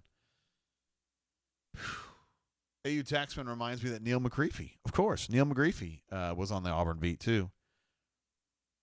Interestingly, when Neil was on the beat, he wrote for the Mobile. Well, in the beginning, he wrote for the Birmingham Post-Herald. And then the second half of his Auburn time, he was writing for the Mobile Press-Register. And I wasn't particularly – I liked Neil, and I think he liked me, but we weren't, like, really friends. Neil, at that point in his life, couldn't be friends with anybody. He just didn't have the ability to do it. He's a very curious individual, and I think at that time in his life, he just couldn't be friends with anybody. He didn't have the emotional currency to actually connect with people. I don't really know how else to tell it. He was a very cold person. He was entertaining, but he was a cold person, and there wasn't a lot to him. Like, it's almost kind of like he didn't have a soul in a way. It's kind of the same way that I feel about Charles Goldberg, even though I really like Charles. Yeah, I don't know. But Neil, he got out of the newspaper business. He started doing radio. He got fired for totally bullshit reasons. And now he's at Rebel Groves. Who in the world would be calling me right now? I can't take that on the air, man. You got to call me on the air, bro, whoever that is. What was I talking about? I don't even know. Oh, McGreefy. So then he goes to Rebel Groves, and he and I had like I'm just rambling here, but a lot of you guys know Neil and stuff. We had like a come to Jesus meeting, he and him. We were at a rivals camp in Hoover. This is probably 5 years ago. It might have been longer than that. Nah, it wouldn't have been too much longer than that, maybe 6. And he was having some real hard times in his life. I would imagine those of you who listen to the Oxford Exxon podcast, the Ole Miss folks we have here, if that's Leif, if you're still here, Avery, if you're still here, Webb, if you're still here, he's been pretty open about he's had some tough times. And he was having tough times, and I felt I did the best I could to kind of tell him what I thought, in a good way. To just say, hey, Neil, man, I want you to know something. I love you. I think you're awesome. I think Laura, his wife, Laura's awesome, and you've done a great job. You've got 3 great kids. At that time, they were a lot younger, and I think you're absolutely kicking ass. And, I don't know if probably what I told him had nothing to do with it, but he got out of that funk, and I think he is just an absolute beast. And now that I'm friends with Neil, I really do feel like I'm friends with him now. I feel like there really is something there. I told you before I didn't feel like he had a soul really, but he does now, and it's great. He has made more progress as a person than anybody I know. To go from the guy that he was 20 years ago to the guy he is today, he is absolutely unbelievable. And I've told him that, and I think he blows me off and says, "Oh, JG's full of shit. I don't care what he's saying," but there you go. AU Taxman says Barrett is a great Twitter follow. Huge Bravos fan. Oh, yeah. Season ticket holder, as I recall. Raven says he does indeed have epilepsy. Okay, fair enough. I know he's been dealt a tough hand with that stuff, and I know that he sometimes can't drive because of it. And Nancy helps him as much as she can, and he works from home a lot, and he's just a total beast. I've told him that a million times, so I can never be accused of not being open with Barrett how I feel about him. I've told him that. I can remember telling him that at Sandestin. Hell, I've told him that so many times it's become almost like a meme between us, because when I go to tell him that, he goes, "Here we go, JG. Let me guess, you're proud of me?" And I'll be like, "Yeah, I am. I'm really proud of you." He's an absolutely beast. Corny says 90% of Alabama media is awful, so we don't need national bullshit. Okay. Canoe Man says Charles Goldberg has a cold exterior. Yes, he does. He does indeed. AU, let's see, wireless dam engineer 85 play.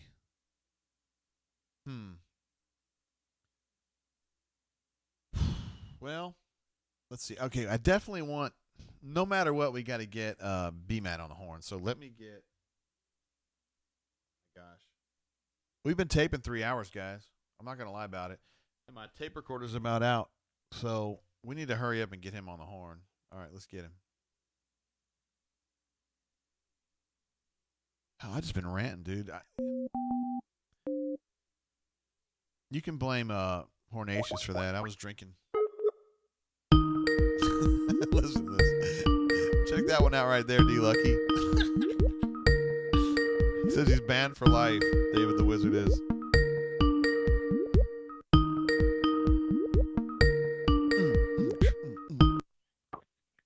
Hola. Who I got on the horn here, B-Matt? Is it B-Matt? This is the B Matt. Yep.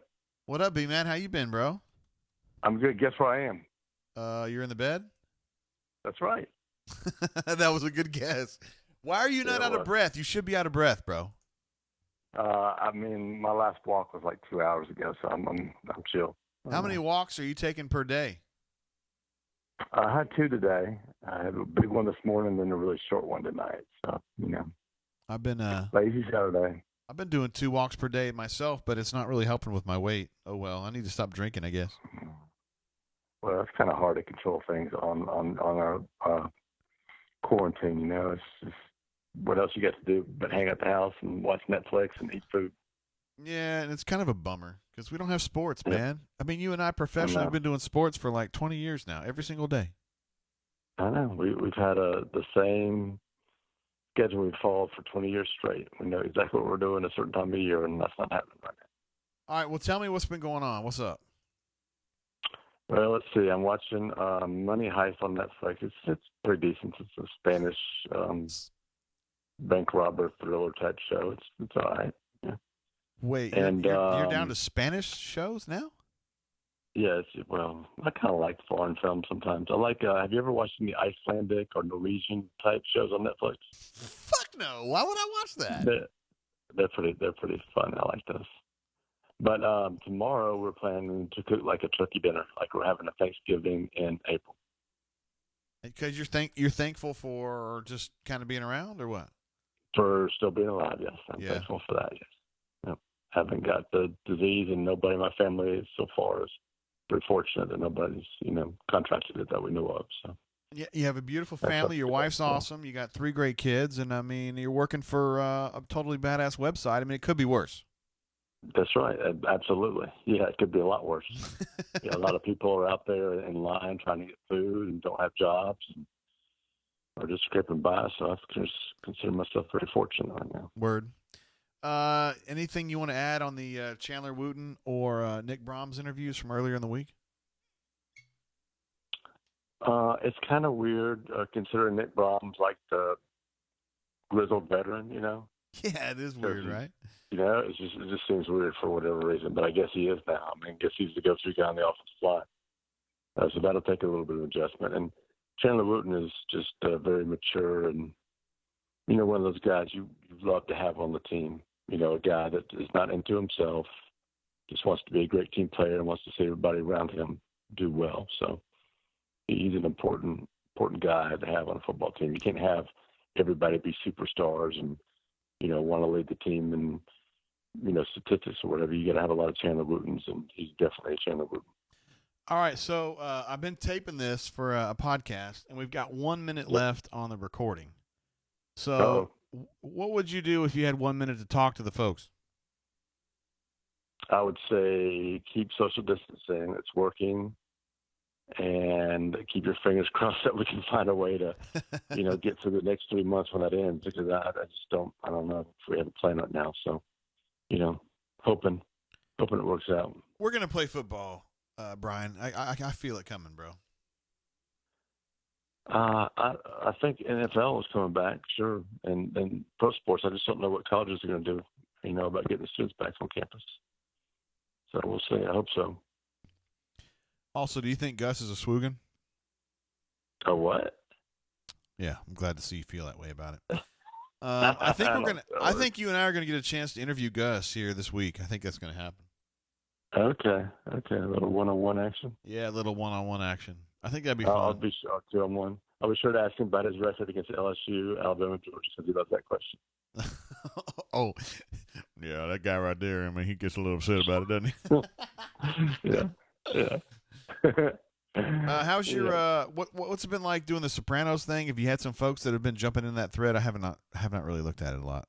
Yeah, we've had a few people jump into it, not like every day blowing it up, but fairly consistently. And we're at season 3, episode I think 4 or 5 coming up. So is Big Puss pretty still good. is he still kicking? No, he went for that boat ride and didn't come back, I'm afraid to say. Oh, that's sad. It was sad. We've been going for 3 hours now, dude. We've had Power Man on, Doc Dumpsta, Ruxpin, David the Wizard went on some rants. We had D Lucky dispensing some great stuff. Bob Mapplethorpe, War Eagle 0008. I mean, it's been unbelievable. Doc Dumpsta was in the house. It's been an incredible show tonight. Well, that's good. Have they been spreading any misinformation about the virus or the pandemic? No, everybody wanted to talk about basketball recruiting, bro. Jay Head was getting that shit straightened up earlier. Yeah, for sure.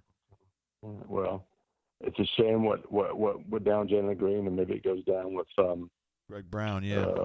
Yeah, but what can Pearl Arbor do about that? I know. Just go out and get another good player. That's the thing about Bruce. When he misses out on top guy, he usually gets another really good player. It's all unlike about some the other almighty people dollar. who recruit other positions. It's the almighty dollar, Brian. Yep. Yeah, that's what it is. I mean, $500,000 to go play a year for G League on a special G League team. I mean, you can't pass up on that. Right? I know. I think people here pretty much agree with that. Yeah, that's a lot of money. Especially you don't even know for certain that there will be college basketball next year. I mean, you don't know that for sure. Canoe Man wants you to know that he thinks that the Sopranos threads are great. So. Oh, well, that's good. There you go. I enjoy watching. It's fun going back there because a lot of stuff I don't remember. I remember all the big things that happened. I don't remember all the little details. Yeah. So. Alpha Tiger wanted to know if you'd heard anything about baseball dudes, if any of the draftees / seniors are going to stay because of the shorter season, and thoughts on Tanner Burns. I haven't heard because I don't think Major League Baseball has finalized their plans yet. So until we know exactly how many rounds it's going to be, 5, 10, or whatever, and then we'll have a better idea of what those guys are going to end up doing because, right now the plan is not to offer much money if you don't get drafted as a free agent. It's like $20K or something like that. So yeah, that may force a bunch of those guys to come back, the juniors like Tanner Burns. So I think it just really depends on how long that draft is going to be and where they sort of slot in there and where they think they can be picked. And ultimately, it'll depend on what happens in the actual draft. Some of them are not going to know for sure until that day or right before that day. Yeah. So it's going to be tough. I mean, it's going to be a tough. It's going to be a challenge for Butch, right? I mean, roster wise. It's a big challenge because he doesn't know for sure on the seniors because as of last time we spoke to him, Auburn had still not given him a yes or no or a definite on whether or not they'll match the seniors, have the money to match their scholarship money from last year or not. And the other issue is even if they do, that doesn't mean any of those guys are coming back. Yeah. Because even if they match 50% on out-of-state tuition, you're still paying $15,000 or $20,000 to spend another year at Auburn, which is a lot more debt to add to the debt you've already got coming out of college. These are the big questions that Butch has to consider, huh? Yeah. I mean, you take Connor Davis. He's already in debt around, I don't know, 70, 75, 80,000, whatever it is. He's probably not going to play Major League Baseball, so he's not going to get some huge, salary that'll make it easy to pay off that debt. So, whenever that baseball career ends, he's going to have to go out there and be a working man just like the rest of us and, pay back a whole bunch of college loans. Yeah, that's how it goes, man. Yep. Anything else striking you right now, B-Matt? Not too much, no. Right. The only thing I thought was interesting was, most of the college presidents, I think it was, saying that, they don't foresee a way that they can play college sports without the students on campus, which I sort of saw coming, but I just wonder if when you get down to the brass tacks, right, it gets to late fall, whatever, and they can't bring the students back. And I thought the farmers were going belly up if they might try to find a different way to do it. Maybe they can't. Maybe it's totally impossible. But I just wonder if that, be consideration at some point. Yeah. It's going to be tough. We need football, man. You know that. And I think we'll get it. Yeah. One way or another. Yeah, they've got to find a way to get that money for football. Absolutely. Got to get that dollar bill, y'all. Yep. All right, brother. It's been awesome. I wish that we could do, the voodoo chats like we've been doing up until the virus hit. But we'll get back to doing those one of these days. I'm sure of it. Well, we went by and picked up voodoo about a week or a week and a half ago. So we'll probably do that again this week. So we're still keeping our voodoo on.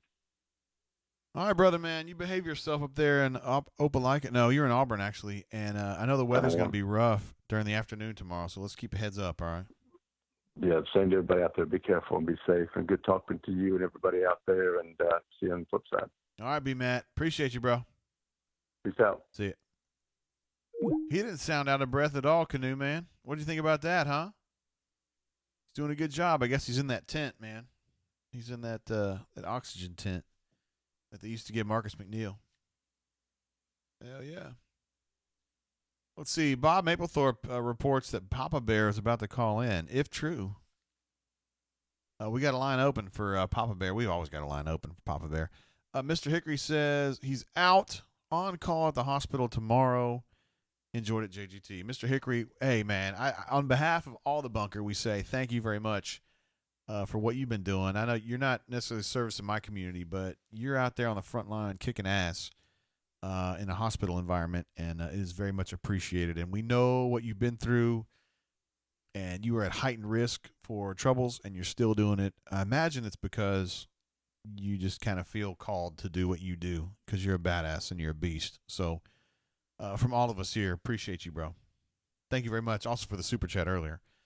And for just being an absolute beast all the time. And I've probably gotten most of the really good information I've gotten about COVID, I've gotten from Mr. Hickory. We all have. So thank you, sir. You're a beast. Canoe Man says studio quality sound by B-Matt.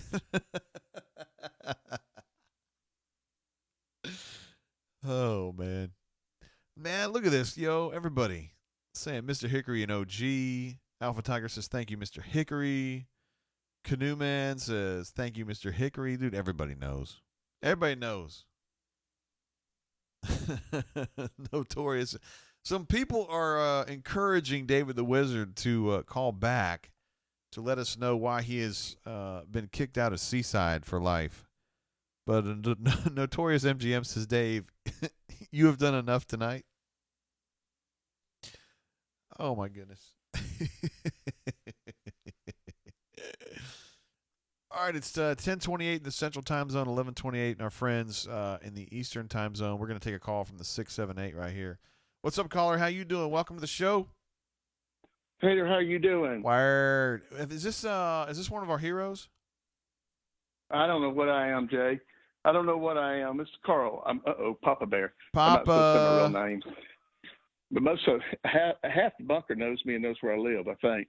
You doing all right? I don't know where the hell you live. I got no idea, but I still love you anyway. I love you too, Jay. I live up in Cumming, Georgia. That's where I'm staying right now. Cumming. Do you have space? You ever been? Like, how big's your lot, bro? My lot, it's an acre or 3/4 an acre. I mean, do you have room to walk I'm around out here and, like, see nature and shit? Do I have a? Oh, hell yeah. Yeah, I got horses right down from me. I go down there and feed them and pet them and have fun with them. Don't we, Tucker? I'm out here in the backyard with him right now. Oh, word. My chocolate lab. Damn. Yeah, we got plenty of space here. It's not a gated community or anything snooty like that. I don't like snootyisms. I like being out here with the regular people. Yes, I'm just a blue collar guy, Jay. Well, I know. I mean, I know you put up these lamp fireworks a lot, you know. Yes, you know, poor people like me and Doc, we have to watch the bunker, hold them to a standard. Out there bragging about where they go and everything, and Knotted Shorts. He's not on anymore, but he's watching. I know he is, and Knotted knows that I'm poor and he's rich, and he just needs to watch his mouth. And it's Smitty too. I'm sick of them saying I got all this and that. I don't have anything. I barely can feed my dog, isn't that, Tucker? What the hell's going on with? Why is Knotted Shorts not posting? What's the deal with that? I don't know really. He's upset over the politics, I think. Donnie doesn't like people talking politics. So you Democrat, No, Republican, Independent, Communist, Socialist. He gets upset. He doesn't like it in my faxing group. So I'm in a faxing group with him. We fax back and forth. That's what we call it. It's really a texting group. We text back and forth, Jay, and he gets all upset about it. I used to be. I think I used to be in that text group, bro. It is my man Keller Dog in that too? Yeah, Keller Dog is, and Stretchy Poo, and HSV, and the anal bleaching guy. Yeah, and, Mike CB. Who? Docky Poo. Yeah, I wasn't in that one. I was in one with Smitty, and I thought you were in that too, and Not As Shorts and Keller Dog, and then I felt like I had to go. Jay, sometimes I don't know who's texting me. I mean, I'm getting early onset dementia, and I called your cell phone thinking it was a brain drain number, but Bob Mapplethorpe just texted me the right number. I'm sorry, I was calling the wrong number. Oh, that was you. Okay. Oh, by the way, yeah. Well, by the way, your iPhone voicemails are full. I was going to leave you a good one. Is that true? A sweet one. It says they're full? Yeah, it's full. It's because, hey, I'm going to tell you what. It's because my dad calls me and leaves like these stupid rambling messages when all he has to do is text me. Jay, that's your dad now. I do the same thing. I text, though, and I don't know who I'm texting. Sometimes I'll text my daughter. I'm supposed to be texting my sons. I got a big family, Jay, and I can't keep up with all of them. I understand. Now, how's your family doing? We're doing all right. I mean, hey, we're still kicking. Nobody's sick. So, I mean, that's all you got. That's all you can ask for, bro. You don't know anybody that is sick, do you? Well, you know anybody that's got this crowd? Unfortunately, yeah. I mean, some of my fraternity brothers had their dads pass away, which sucks. Oh my gosh! Oh, that's horrible. But, I mean, this stuff scares me. I'm not gonna get off on a health thing like I did last time I called you and talk about my liver and all that shit. But this stuff does scare me, and I know people make fun of certain people in the bunker about it, DM8 and Body Giddy or whatever, an original AU girl. But it does worry me because I've got teeny weeny bit of high blood pressure, and here I go again talking about my health and stuff. But I do, and I've had pneumonia, Jay, 2 times in the past whatever years, and it just scares me a little bit. Damn. But I try not to go in places. I stay put. This is hard for me because I'm a rambling man. I like to go around and see people and talk, and hell, even at the Quick Trip, I got friends down there. My Latino friends. I can't go visit them anymore when I buy lottery tickets and cigarettes and stuff like that. I should have said cigarettes. We're not supposed. At the QT? Hell, you have a QT at McFarland. Yeah. Yes, Jay, if you're ever up this way, you can get unleaded regular there right now for about $1.18. Hey, have you been going to QT for a while now? Oh, hell yeah. I go there all the time. I've been going to Quick Trip since the 90s. Well, when I was a kid in the 90s, they used to have their own beer. Do you remember it? No. It was called. I hadn't drank in 20 years, Jay. You're going to get me wanting to drink again. Well, but go ahead and tell me about it. Well, it was called QT Quitting Time Beer, and it was always the least expensive beer you could get, so that meant I drank it, and it was pretty damn good. Jay, I'm not trying to act like a hootie tootie, but I drank Red Stripe. That's what I drank. Oh, that's Corona. Good. Well, that's Jamaican drank beer. Corona by the case. Oh, yeah, damn. I love Corona, and I can't love it anymore, but I loved it back then. My gosh, I love Corona with a little lime in it. Yeah. When I was a Maoki Indian down in Pensacola, and we were partying, Fiesta, Five Flags, and all that crap. Gosh, I drank so many Coronas. One day, I fell off a barge. I sure did. What happened? A barge. We had a barge party. Well, I survived, but it wasn't pretty. I had to get three girls jumped in and get my big ass back, and I went fat back then. 3 girls jumped to get me back on the barge. Mama Bear was pregnant. I kept her pregnant all the time, Jay. It gave me a little time to play, if you know what I mean. Oh, yeah. But I'm glad she ain't hearing this. And there better not be any neighbors on this call listening. I got 5 bunker members who are neighbors out here. Are you serious? They tell up. Yes. Ricky Rance is one of them. Ricky would never tell on me, though. But if they tell on me again, I'm going to have issues. Tucker and I are going to go to the front yard. We're going to do a dumpy in it. I mean, I tell you, I am not. One of them's wife keeps texting my wife, telling them, because I cut up a lot and reports me to Mama Bear. I got to be careful, Jay. She's watching me. Anyway, I'm not scared of any ladies, but she scares me a little bit. Let me tell you that. You're on your best behavior tonight, Papa Bear. You're good. I try to be, Jay. Gabe is the one that corrupts me. When Gabe gets on there and starts posting this and that, I tend to join into action. I really miss him. Who? I don't know where he is anymore either. Who? Gabe. Gabe who? The poster. I don't know. He's got Gabe 1185 or something. Oh. He's a bunker poster. And he just not posting. You didn't ban anymore? him, did you? Fuck no. I mean, No, no, I didn't ban him. I'm picking on Jay. I'm picking on you. You don't ban many people. No, I don't. And somebody's really got to go. Somebody's really got to go outside the box to get banned by you, like that guy the other day. Saying he wanted somebody to do the bad thing. Yeah, that was. Wireless. You know what I'm talking about. The whole ban. Yeah, that was bad. That was really bad. No, you've been through that with your family, and I have too. It's not funny. That's not funny. We have a lot of bunker bad. people that have dealt with suicide as well. It ain't funny. It's not funny in the least. No. Hooter's right. The other day he made a post about this economy and making people think about that. It's just sad. Hey, you can't be encouraging it. I want to ask Go you. Go ahead. Sorry, I'm going on bad stuff again. Alpha Tiger had a you question. Get me back in line. Alpha Tiger had a question for you. He wants to know why you would go to the QT off McFarland when you could go to the brand new racetrack across the street that's 10 times better. Tell him that I'm loyal to the brand. I've loved Quick Trip. They came out of Kansas, and they came to Nebraska, and they came to Atlanta, and I'm just loyal. Tell him I understand what he's saying. The racetrack is in a price war with them, gas war, and I love that, seeing it happen. But although my Power Wagon needs premium unleaded, I can't buy that cheap crap. But Quick Trip, you tell Alpha Tiger, if you're listening, Alpha Tiger, Pedro over there is my buddy, and you need to go introduce yourself to Pedro. He's from Guadalajara, somewhere down there, and he's the manager of that place. And he takes good care of me. Alpha can get his butt over and get taking good care of him. How many hours you been on this thing, Jay? Another 3 hours? 3.5 hours we've been going, yeah. Man, you're good. We've had a bunch of people on here. I don't brown nose. We had you are Power Man, Doc Dumpster, J Head. I mean, we've had so many people. War Eagle 008. I mean, we've had so many luminaries. David the Wizard's been on here. David, I'm glad you gave him another shot. David's a weirdo, but I love David. I mean, he can't help it. I just think we need to bring him slowly through. And Wireless Engineer is not a bad guy. He's mean, but he's like a little Wireless. Wireless is not that mean. He's just a little bit caustic. I'll put it that way. A little bit. I like Wireless. I've always liked him.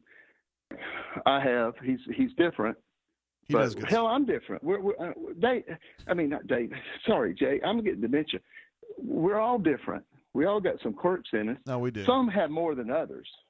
Some have more than others. We all do. So what do you think is going to happen this year? I think somebody asked you that earlier. I barely heard this show tonight. You said it might be a bifurcated season starting in October. I think it's going to be one of those shorter seasons that starts in October. I think we're going to be okay. I think we're going to play. I just don't know if, though, we're going to be able to get in the stadium, though, Papa Bear. That's the thing. We can't get a stadium. No, I don't think. I don't think the fans. Who in the hell sold that stadium? Nobody wants to buy it. I'm having fun tonight. I'm just playing. I'm just playing. Hey, Jay, you all see what I have in here. I've been going through. I've been here working, trying to get stuff out of here. I mean, our house is full of shit, and I mean, I've got the 1989 first time ever program right here with all the tickets. I've got the 2002 Iron Bowl program in here. I've got the USF and G Sugar Bowl that we should have won. We lost to Florida State. We should have been playing Notre Dame that year if we hadn't screwed up down in Baton Rouge, which is one of the worst games I've ever been to. That was awful, Jay. Awful. When they threw that pass to Eddie Fuller, they threw it to him on third down, okay, and he dropped it. And they threw the damn Tommy Hodson threw that same pass again. He caught it in our national championship, went up in flames. Gosh, that place is haunted for us. There's something wrong down there. I know. I usually don't believe in voodoo and shit like that, but when it comes to LSU and Baton Rouge, I believe in it. There's voodoo, something man. down there. We're haunted. It is 5 field goals down there. I don't know what year it was, 2005, 2006. 5 field goals going every which way. They look like they're going in, and all of a sudden they float over to the left or right. I'm thinking, what the hell is going on down here? I think that's the night Kenny Irons ran all over them too. I think it's voodoo, I can't bro. remember. I don't even want to go down there again. I dated one of them for 2 years at Auburn, Jay. An LSU They're girl? strange. She was, Yes, well, she transferred to Auburn, and she was strange, Jay. I think she was in voodoo. I don't know. Funky things happen to me at times. When she got in a fight with me or something, I would wake up in the middle of the night having back problems or my butt was hurting. There's things. I think she was stabbing me. I'm serious. Like your butt was hurting, kind of. Yeah, she put a pin in it, Jay. A voodoo doll. I think she was into that. She was a Creole girl, which I didn't even know what that was, and I didn't care. I would. And her daddy was a U.S. District Judge, federal judge from Mandeville. Yeah, and she was big time. Jay, she wanted to marry me. She sure did. Wow. Just didn't work out. You must have really had some equipment that intrigued her. Jay, I think I did. Oh, I can't believe I'm saying that on this low. So this isn't recorded for all time, is it? I think I should. No. Well, don't have Jay. We had a lot of fun. Let me put it that way. Okay. A lot of fun. She was very forceful, Jay. Papa Bear, and I think I was up to the task. My administrative assistant says I need to wrap it up, so I'm going to wrap it up, bro. Is that your wife? Yeah, it is. Is it? She thinks that I'm drunk now. I'm joking. Hey, let me tell you something. I saw you earlier. I haven't seen you in a couple hours, but Mama Bear came in there and she loved your hair. Let me tell you. She saw you on there, and she complimented your hair. And I thought, and then Jay, you took it and did a dippity doo up, like dippity doo stuff. Do you remember dippity doo? Absolutely. You had a little bit of that. Jay, you're styling. I may do my hair like that, but I got an afro right now. My hair is everywhere. I can tell you. But I better let you go. It's great talking to you. I'll say a prayer for your wife to get back to work and your family to be protected. And, I talk nasty and everything, but I do believe in prayer. And I pray for the bunker to be protected. Even the guy on there that doesn't like me, that's fine. I love everybody. I really do. And I pray for the bunker. I pray for even the atheists on there because they need love too. Of course. They sure do. They're my friends. Anyway, Jay, you take care. I told you I'm going to call in. I'm going to be a regular. I appreciate it, man. You're absolutely – everybody loves you, Papa Bear. I love everybody too. Y'all are great. Even the ones that get me mad sometimes. I just ignore them in my head, and we go on and everything, and we have fun. Isn't that right, Jay? Hell yeah, we do. We have fun. Hell yeah. You tell old Baldy I said hello too. I like Jeff Lee. He's a great guy. He is. He's funny. He makes me laugh. He's funny. He makes me laugh and too, Brian, believe me. Brian Matthews and that new guy. Nate. Yeah. Nate. He's somewhat new to me. Yeah, I don't know anything about him, but Nate seems like a good kid too. You wouldn't have hired him. No, I wouldn't have hired him if he was a bad. Anyway, kid. my fax group's gonna get on me. They're gonna hear about this and call me DM8 again, and they're also gonna call me a brown noser. And that's okay. I don't mind. They call me a brown. Jay, I ain't trying to get anything out of you, so I ain't brown nose. I only brown nose judges, if you know what I mean. That's Huntsville Tiger. It's only Huntsville Tiger. Don't worry about him. Oh, they all do. They all call me DMA. Well, he's the worst one, though. He is. And he's probably listening right now.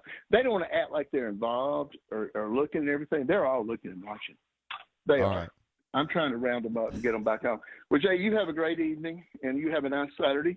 I'm sorry, Sunday. It is Saturday. Jay, I lose track of what day it is sometimes. Well, it's almost Sunday now. Out where you are. 11:43. See what I mean? Is. I'm down here cleaning up. I got a lot of Auburn stuff going in the garbage too, Jay. I can't keep this anymore. I'm just scared something happens to me. I don't want to leave all this shit for Mama Bear. Crap for Mama Bear to pick up. This is a bunch of stuff, Jay. Understood. I got some good pictures down here too. Hey, you're doing a hell of a job, Papa Bear. Jay, thank you, Jay. I'll tell you one last thing. That girl from Auburn I told you about. Yeah. Lindsay. Yeah. She's in here too. I got to throw her pictures away. Yeah, she's in here. Mom Bear says that ain't gonna be pretty. You better go ahead. I gotta throw them away. Tuck that one in the bottom of the garbage disposal. Yeah, we're gonna go right now. All right, Jay. You take care. All right, Papa Bear. We love you. See you, bro. Take care now. Bye. Hey now, Papa Bear, first ballot Hall of Famer, no doubt. There's no doubt about it. Ruxpin said that JG just put a headband on. Hell yeah, he did. I'm rallying, bro. 10:45 in the Central Time Zone. We've been going for coming up on 4 hours. It's almost midnight in the Eastern Time Zone. Administrative assistant texted earlier to say it's time to wrap it up after this call, meaning Papa Bear. You've gone long enough. What? The Statesman bottle's long dead, but it wasn't really full. It was probably only a quarter full when we got it. And then this old soul, we put a hurting on that bad boy. But I'm not gonna be able to finish that tonight, so we'll do it again next time. You know, Papa Bear did say something that struck a nerve with me. I think he was joking, but he said, "I pray for the atheists." Which, I mean, he may very well do that. I don't mean to say he was joking. I don't know. It was just kind of a offhanded thing. But in the Catholic Church, we can offer up our own prayer intentions during the Mass. And I oftentimes, although there's a dude at my church who says this, but when I'm not at church, I'm somewhere else. I can remember when I'm in Lexington or Louisville. I always put a prayer intention up for the holy souls in purgatory, especially those most in need of God's and most in need of God's love. Yeah. Are you shitting me? Shit, like what? For what? Are you serious? Get the fuck out of here.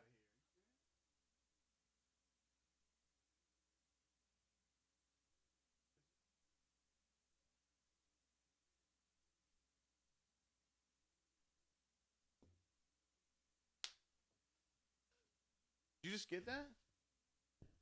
They sent that shit out at 10 o'clock at night. Did you go to your Jagmail account? Word, that is really good news right there. Madison Creel just got another scholarship to South Alabama. I mean, it was already good, but it just got better. Oh man, that's clutch right there. That is super clutch. And another big ass scholarship, and it's Jeremy asked. I said, "Is it renewable?" She said, "Yes." I can go all 4 years if she keeps her GPA up. Man, that's huge. That's what I'm talking about right there, man. Hell yeah.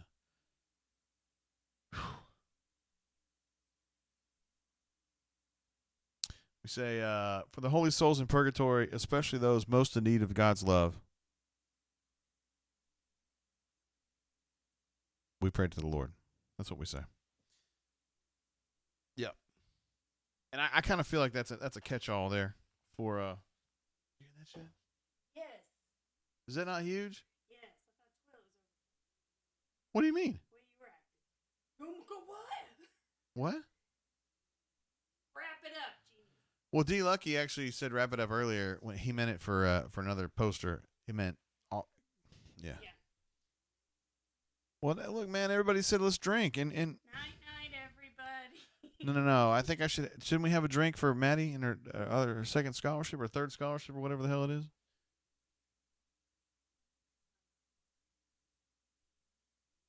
Night, everybody. Is that a no? That's a no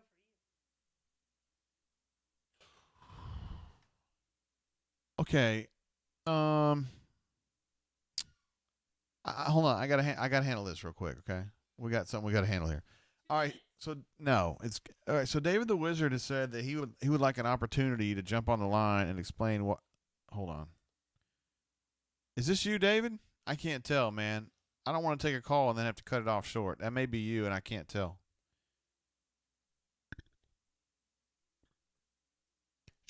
Hey, Brad, she's not watching, bro.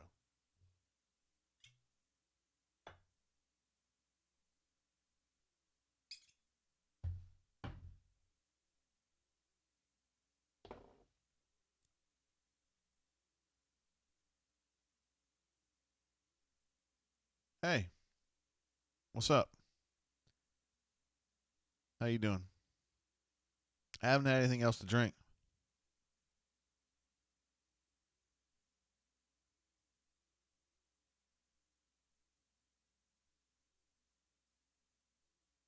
I was just wondering what you were asking me. So David the Wizard said that he can't come back on. Why not? He said he got kicked out. Hold on. This call's coming and I got to take it real quick. Hey, caller, how you doing? Welcome to the show. Yo, JGT, what's up, man? Hey, what up, David? How you been, man? Doing good, man. Doing good. You know, still chilling, drinking, watching the stream. Same old. The homies were saying do it in 2 minutes. That was kind of the thing. So I'm trying to tell this story Yeah, real an quick administrative before we wrap assistant it up. wants you to really pick up the pace on this. So you got about 90 seconds, bro. All right, very quickly. All right, so I got permanently banned from Seaside down by Destin, Florida, back when I was like 17 or 18 years old. The story goes, I was walking down the street. I was super, super drunk with a couple of my friends, and I saw an empty cop car, like a police officer car, and I thought it was a great idea at the time if I walked over to the car and I decided to just punch it and kick it and stuff. And I did that. I went up to it. I punched it. I kicked it a good few times. And it turned out the cop car was not empty. There was a cop sitting in the front seat that I just didn't see because I was shit-faced. And he wasn't happy. I remember he told me that everything I said made him want to beat the shit out of me. And they told me that they could either take me and charge me with the crime, and I'd have to come all the way back from Alabama and stuff, or they could just make me sign some piece of paper that said I was banned from ever coming back to Seaside for the rest of my life, and I decided for that option. That's the story. Why did you feel? Were you mad at the police? I mean, why did you do that? I don't know, man. I was shit-faced, and I was a dumbass. I was like 18. It was very dumb of me, and yeah, I really don't know, man. I was very drunk. I was very much a dumbass back then, and, you know, that's kind of just what happened. And have you abided by that? Have you not gone back to Seaside? I have not gone back to Seaside. No, they told me I was allowed to drive through Seaside, like in my car, but if I was to even, like, step out and put foot on the ground to pump gas at a gas station, then I would, and they found out that I would be immediately in jail. All right, David, that's a good story, bro. Appreciate you. I appreciate it, man. Glad I got to come on and tell it, dude. See you, man. All right, man. You too. I think David may have been the first two-time caller in the same show. Maybe. I don't know. Alpha Tiger asking if no, Alpha Tiger saying, ha ha ha, what a swoogan. Thanks for calling in, David. It was good. It was a good story. It's 10:52 in the Central Time Zone, 11:52 for our friends in the Eastern Time Zone. We have been on the air almost 4 hours now. This is now officially the longest show we've done. I don't know why we're doing the longest show we've ever done on a like random ass April. Why are you laughing? At a random ass April night. Canoe Man says great story at David the Wizard. I don't know if that's real or not. I don't know. AU Taxman says it was exactly 2 minutes. Not too bad. Not too bad. Alpha Tiger says he called twice after LSU. You know, when I said that, I started thinking there was somebody that called in before. Anyway. The good news, administrative assistant, is that I haven't had any liquor in a while. What are you talking about? What do you mean that's baloney? All right. I think I'm going to have to go, guys. I hate to be sounding like Hornacious here and getting totally manhandled by my wife, but, you know, this is kind of what she's saying. We didn't have a chance to properly celebrate upon hearing that she had gotten another Jaguar scholarship. I think it was called the Jagoff Scholarship. No, it wasn't called that? What is it called? No, I'm not going to say that. It's a political term. It wasn't called a Dreamer. It was called something else. Anyway, that's a big-time scholarship right there. You know what that is? That's $2,000 a year. Times 4. That's 8. Yeah. D Lucky jumps in with a super chat there. It says 2 minutes, $2. Oh, man, that's awesome, D Lucky. Thank you, man. Appreciate you. David the Wizard says, you still the OG JGT. Whoa. Why are the lights coming off? Yeah. All right, guys, I better wrap it up. David the Wizard finished us off. Raven says he's about to eat a burger. Y'all want some? This is kind of where we are in the night, I guess. We had one of our friends from the Rebel Grove site come on and be like, are you still on? Hell yeah, we're still on. We go long here, yo. Tell her I'll give you some Shibari tips if you stay. Do we know what that is? All right, seriously, I better go, guys. No joke. And I also got to get David the Wizard unbanned. I don't want to crash the streaming software, but we're going to do that. So we're going to wrap it up there. Just a little bit short of 4 hours. I wish we could have gone to 4, but, you know, you got to do what you got to do. We'll leave that that elusive goal for another day. Reach for the golden ring. Reach for the sky. Spread your wings. You know what I'm talking about. Dude, I'm trying to get to 4 hours, but I don't think I can delay a lot longer. Guys, blink twice if everything's fine. I think she's back. She's coming back. All right, guys, seriously, I'm going to wrap it up there. Ravens is in Cantonment. Yo, that's where Tate High School is. That's my favorite high school in the country. Hey, what's up? What's the deal? Why are you in such a hurry for me to get off there? Whoa, what business? Oh, damn. All right, I got to go, guys. Just short of 4 hours, Courtney. It's fine. Not a big deal. We'll hit 4 hours next time or, you know, whenever we need to do that. I want to give a shout-out, of course, to all of our total beast-ass people who have been on the show all night. You guys know who you are. Yeah, you know what I'm talking about. I do want to give shout-outs to all of our badass super chatters. BMAC34420, Love the Cats, a.k.a. Hornacious, Fat Crack, Really 989, Web W, War Eagle 0008, who was also a badass caller tonight, Web W, Ruxpin, who was like jumping in like 2 or 3 times, Michael Phillips, the birthday boy, we appreciate him very. Damn, I lost my video there. Michael Phillips, the birthday boy, we appreciate you, bro. Stu Pup jumped in. He had kind of a drive-by there for us. Call Me Biscuit, absolute beast. Leif B, one of our Ole Miss friends who hooked me up with a copy of the paper the other day, which is awesome. Mr. Hickory, who is basically everybody's hero in the bunker at this point. D. Lucky with a couple, first of all, an absolutely outstanding call, and then 2 super chats as well. A Canoe Man Hall of Famer, Sausage Broker Hall of Famer. Appreciate you guys so much for y'all for just being here, being part of the show. Super chatters calling in. Incredible night. Huge. And for our folks that don't super chat but are still involved with every single chat, like Raven's always there for us. 49 minutes to midnight. Absolute beast. Notorious MGM's been here so much tonight. David B has been an absolute beast. AU Taxman, of course, has been here start to finish. I think MD Harrell went to bed a little while ago, but we still love him as well. Bob Maplethorpe, one of our badass callers from earlier. Ruxy Poo, obviously, was an absolute beast tonight. Canoe Man. Who else we got, man? So many absolute beasts out there. Alpha Tiger was hilarious tonight. Second half of the show. Oh, man. I feel like I'm missing folks, and if I am, I'm sorry. I love you guys. Brad E., 3-time shout-out recipient. Now you're getting a 4th. Yeah. Thanks so much for an awesome show, guys. Appreciate y'all being here. We'll check you guys on the bunk. And, of course, we'll do a show next week. As Doc Dumpsta and several others said, we'll be a little bit more open about when we're doing the show, when it's going to start, and all that kind of stuff. So until next time, you guys know what I'm going to tell you. Keep your feet on the ground. Keep reaching for the stars. See y'all.